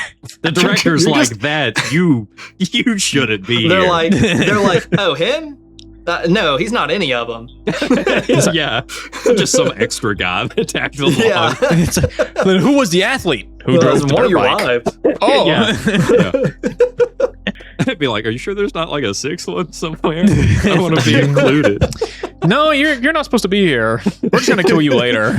If I am here, I would specifically try to make it out to where I would attack the person that needs to survive, to where they would feel a little better about shooting me. So that way I could, Okay. in a way, sacrifice myself. Because the question that I was concerned about was, like, I don't know if I can actually, like, if it still works if I take myself out. Because I was like, do I need to be killed if I do it to Yeah. myself? Does that count? I don't know how that part works. Yeah, if you commit it probably is suicide. fine, because I'm sure the ancient ones would be appeased with every insane thing that has happened up to this point. No, Polt, I hear you. As an alternative, what if, instead of attacking me, you just attack Sigourney Weaver. King? Huh. And then you guys both Kill each other. beat each other to death with your pan of brownies, which is probably empty by now. Yeah, I used all of them to kill the werewolf. I was thinking at this point in the movie, why can't they just take the blood from all the people upstairs? I'm sure somebody up there is a little silly, a little foolish, and like that work. I don't know why they couldn't have just pulled the lever. They pick the 5. They pick the 5 at the start. Like the gods. Oh, I think basically, yeah. yeah. So there's a thing where whenever the hammer smashes the vial and Marty's blood pours down, there's like a big rumble from the ancient ones where it's 'cause it's basically empty. them being like, hey, this isn't right. Yeah. You messed up. He's not dead.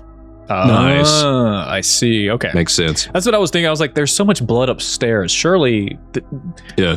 Which if they I just guess need blood, that's kind of the thing, though. It is very specific multiple times that they're like the ancients, they're watching, they see everything. Mhm. So they know, Yeah. like, you can't cheat them out of what they want. It is literally that they want a good movie. Yeah. And I will say, everything that's happened, I'm pretty sure that they got a pretty good movie out of it. I'm pretty It sure is. it's pretty fun. It's a good movie. So if I hit you with my pan of brownies and I try to bash your skull in, and then I guess have somebody, I guess I could just jump into the abyss or something. I don't know. So this is what I'm over here doing. I'm over here encouraging you guys on this whole plan. I'm like, yeah, that actually makes a lot of sense, huh? Yeah, I live? Oh, okay. They're not going to let you out of this. I stop my gun with my 102 bullets left, one bullet in the chamber, and I could just be like, so if I want to save Earth, I just got to kill myself. And then I go, Crow, do it for me. Yeah. Be like, Crow, here, just shoot both of us.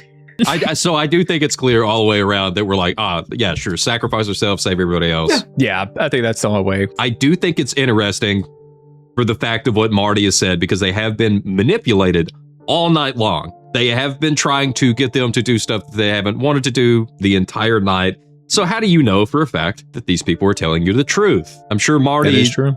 since the entire time, he has been outthinking everyone and been underestimated.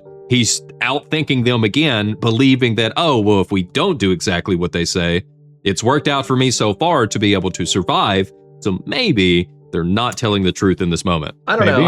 I do think that he's just like, well, maybe if people are the sort that, if like this is what humans are doing by being around on this planet, maybe it's better if we're not here, carrying out these sacrifices.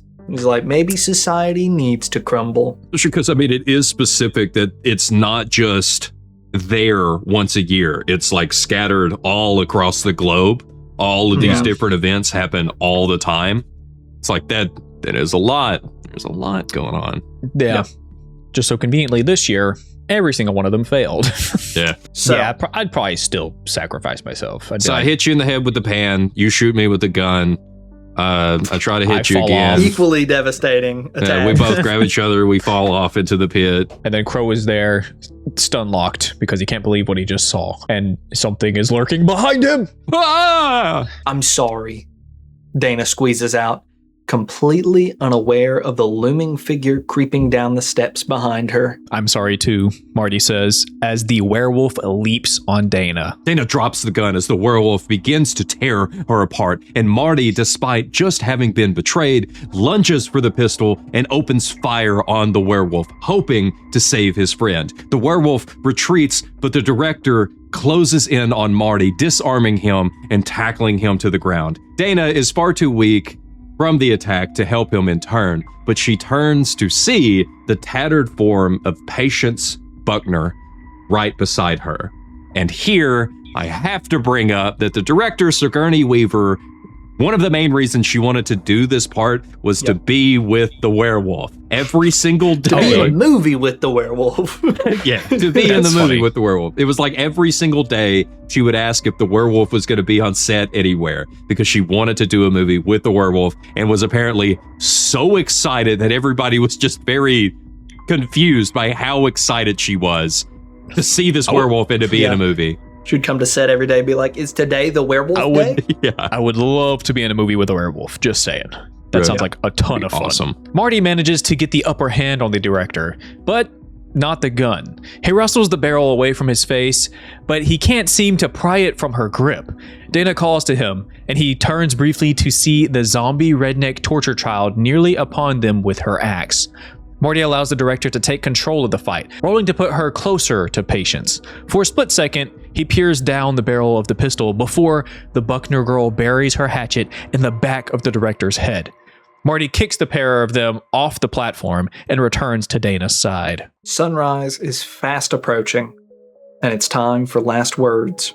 I'm so sorry I almost shot you, Dana says. I probably wouldn't have. Hey, it's okay. I totally get it, Marty says, drawing something from his pocket, an emergency blunt. He sparks it up and takes a puff. I'm sorry I let you get attacked by a werewolf, then ended the world. They pass the blunt back and forth, discussing what comes next. Giant evil gods, huh? I wish we could have seen them. They agree. So, let's assume we decide not to try to save the world. And it's just the three of us bleeding out on the steps, waiting for the end to come. King, do you pass the blunt or do you save it all for yourself? Why would you... Single who you would out? just be like... Because you're the fool in this situation. Psych! Yeah. Or were you saying, like, why would you keep it to yourself? Yeah, like, why would you keep it to yourself? That's like so... Yeah. It's like, oh, we're about to die. This one's for me, by the way. Hope you brought your own. Wish I had more brownies. Yeah. Uh-huh. No, definitely you passing it. You know, you gotta play. You gotta I mean, pass. you You gotta. gotta share Quite one last literally the moment. nightmare blunt rotation. Literally. The rumbling grows more powerful than ever, and they lock hands together, preparing for the inevitable. The camera pulls away as the facility begins to crumble, and we cut one last time to the surface. A massive arm punches up through the cabin before slamming down on the camera and bringing the cabin in the woods to a close. And none of this would have happened if Holden had just gotten hit by that car. That's nuts. And that's the end of the movie. Your hate for Holden is crazy. No.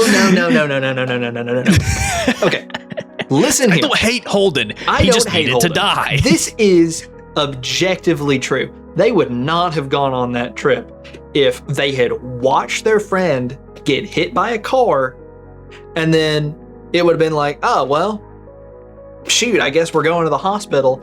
Or, at the very least, they wouldn't have had 5. They would have had to find some other poor schmucks to chuck in this cabin, True. and then none of this would have turned out this way. They wouldn't have had Marty with that good cush over here just evading all of the psychological maneuvering that they're doing, and no one else would have died.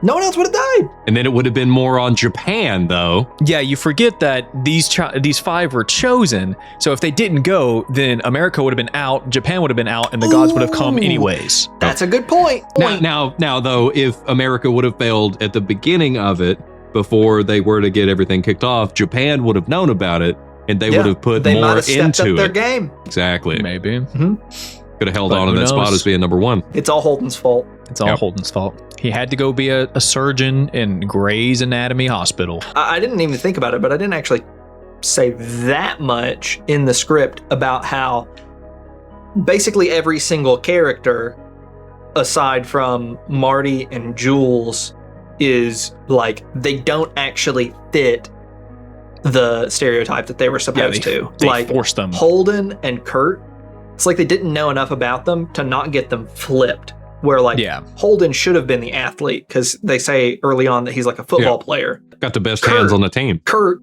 is like, a sociology major, and he's like talking about books and crap. So he should have been the scholar.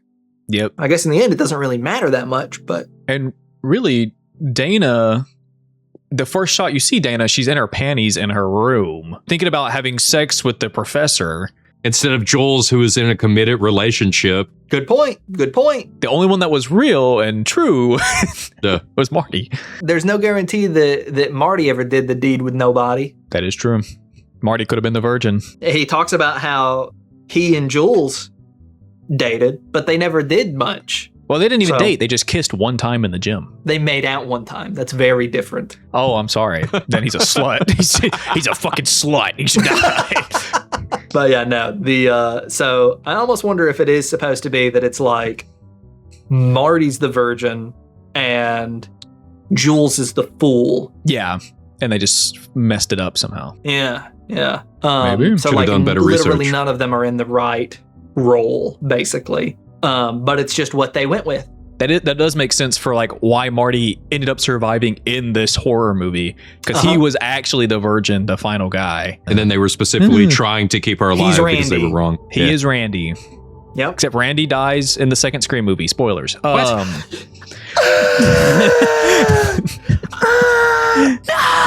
Well, I guess there's no point to watch any of the other Scream movies. They get a new Randy in the 6th and 7th one.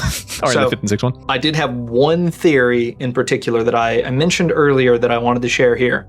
And it's why I think there's the observation window. Okay. Or the one-way mirror. It's because of the fact that I think that the facility that we see in the movie is like a descendant of the Buckner family. And I think that the true faith that the Buckners brought up is essentially what the people in the facility are carrying out. The great pain. Because, first of all, even before the Buckners ever, rise from the dead and enter the picture, it's still already the Buckner place. Specifically, the facility is under the Buckner place. It's just that they happen to be one of the monsters in there, but either way, the Buckners have some sort of a tie to the facility. And then when you look at like the reason for everything that they're doing, it's essentially that like what the Buckners were trying to do was to like generate pain and suffering. And that's exactly what all the employees that we see, that's what their, end goal is. Obviously, it's pain and suffering for the purpose of serving the Ancient Ones. But nonetheless, it is the same, that pain is a step on both of their, paths. Yeah. So I think that the reason the cabin has some, weird stuff in it, like the one-way mirror or the dark room, that's like their torture dungeon, is because of the fact that originally the cabin itself was all that there was, but the Buckners were still carrying out this ritual by themselves. Yeah. And that everything that's built below them is ultimately an extension of the cabin. And so the cabin in the woods isn't just the house at the top, but it's literally everything. The entire expanse. That's really good. That's a great theory. It's also the reason that maintenance always bets on the Buckner family. That is true. It also gives the cover like behind you. That makes the cover make more sense. But also it's there's the thing of like Matthew is like the one who like raised up the most. He was the most devout of them. Yeah. Because literally what Patience says is that like when he's committing these acts of violence, he gets the husband's bulge. She talks about how like Matthew and Judah were carrying out these, demonstrations of their faith specifically on travelers who were passing through. Likewise, you see like the sign of Matthew's devotion being how like aroused he gets by like this service.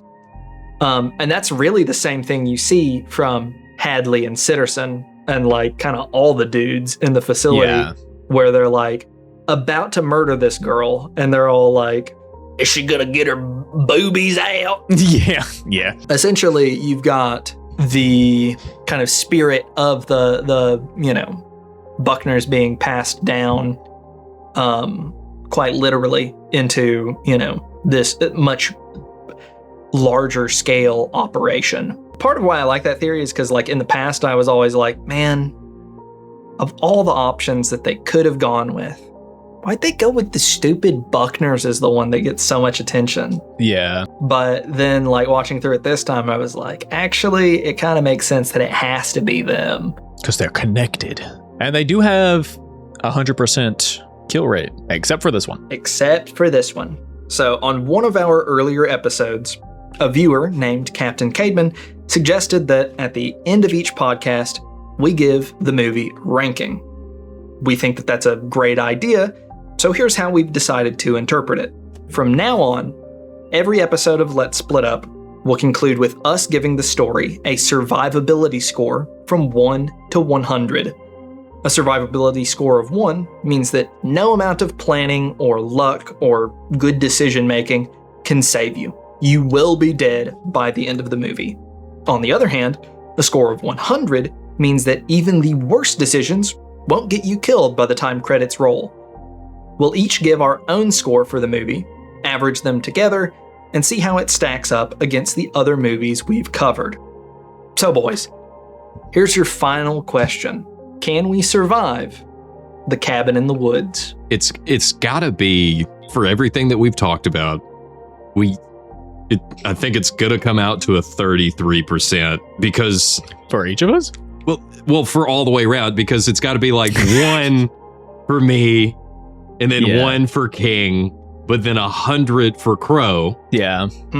Because the issue is not necessarily that we could survive; it's that it's dependent on which role was selected for us. Yeah. Because regardless of whatever we do, if we were picked for the role of anything other than the Virgin, you're gonna die 100%, whether you die in the movie or you die from everything ending in the end. And so there is a chance that the Virgin could make it out of this.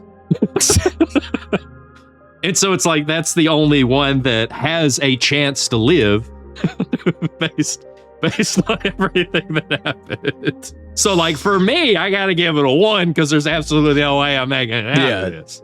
As established. Okay, so wait, your score that you're giving it, is it a 1 on survivability or a 33 on survivability?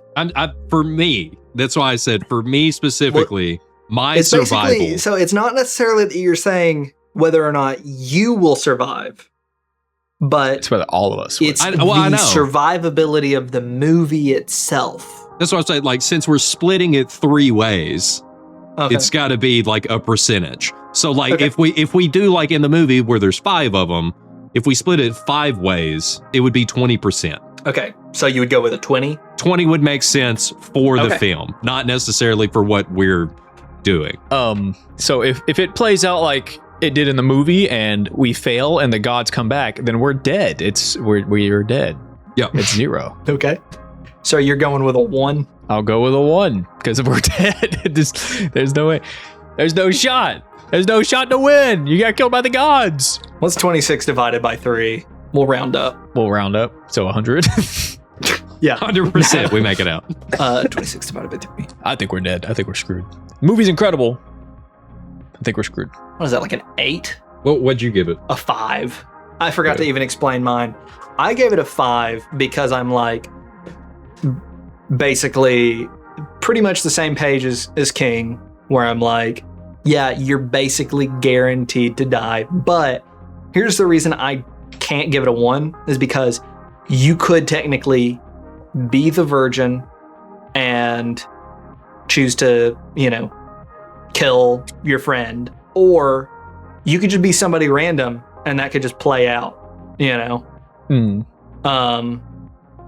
I guess if you're considering it as though you're one of the people in it though, then that's yeah, what I did. I think that I went with 5 basically because it's just like, yeah, the chances are even, and here's the big thing that I'll say, why I wouldn't give it a 20 either, is because the virgin doesn't have to die, but it seems like the virgin often does die. Like they're just gonna let Dana get murdered on the dock by Matthew Buckner. All right. How about this? Instead of 20, I'll give the virgin, because that's the 20%, I'll give them half, which would be 10. 50-50 chance that the virgin makes it out, which would be 10. Okay. So then it goes down to 5. Which is a 5.3333% chance. And then Yeah, we're screwed. so we'll round up to 6.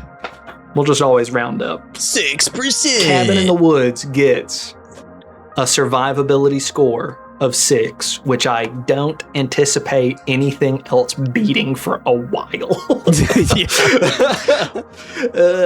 Because it's like with a lot of movies, you can be like, oh, well, technically this person did survive. But these other people also could have survived if they just made smarter decisions. Or maybe even the main person could have, guaranteed their survival more by, making one decision a little different.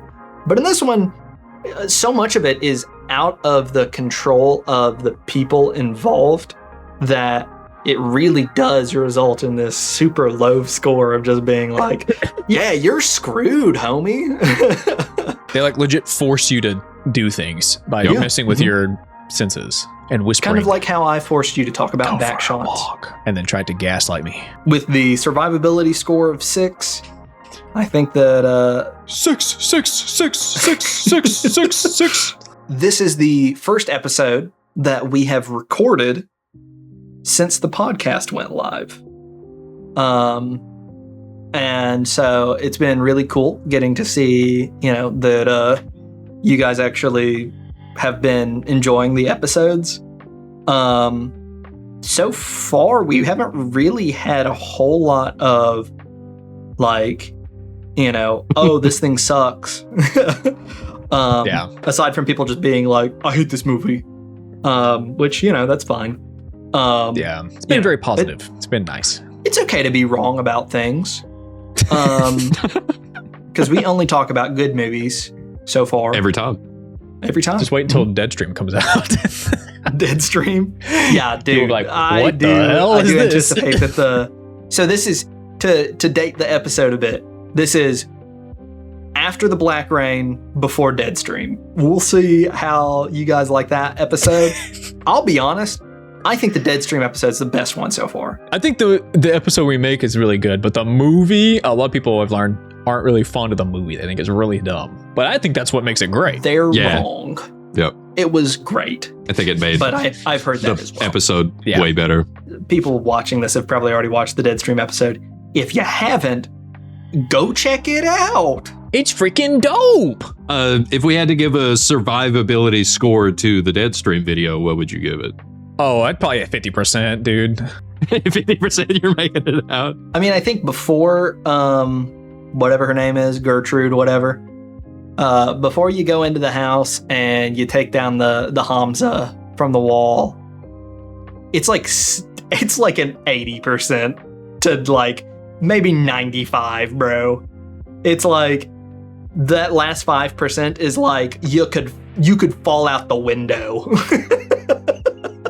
Like legit, the only reason Sean Reddy doesn't survive that movie is because he is so stupid. Yes. The choices he makes specifically to end up there. Yeah. Which it was all one big setup, and it was amazing. That's the reason he's number one. He's number one. For next time, we'll go ahead and do survivability scores for the other stuff that we've covered so far, so that we can have like a list, a tier, and so that people can see, where things are falling on that'd be cool. The survivability score rankings. This one's gonna be at the bottom for a while. This one? Oh yeah.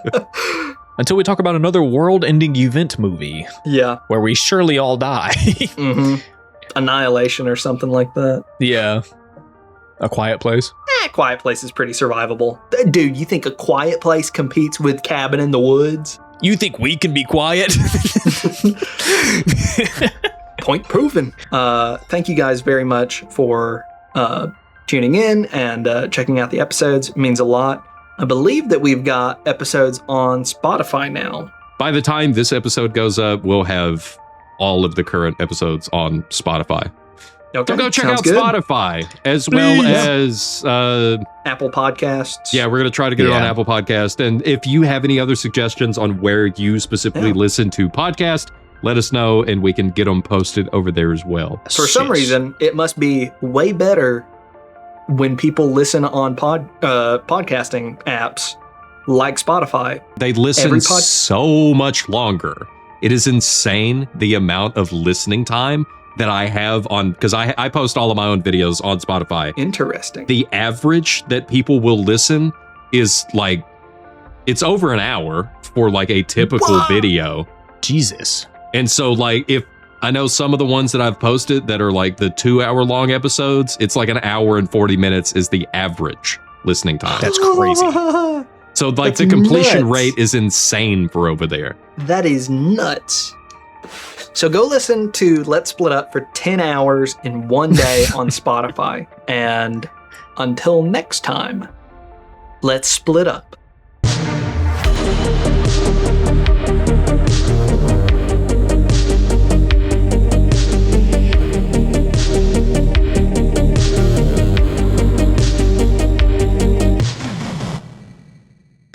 Tarot cards, crystals, or a love potion is sexy witches. I think I'm gonna have to change my answer. You know what I'm saying?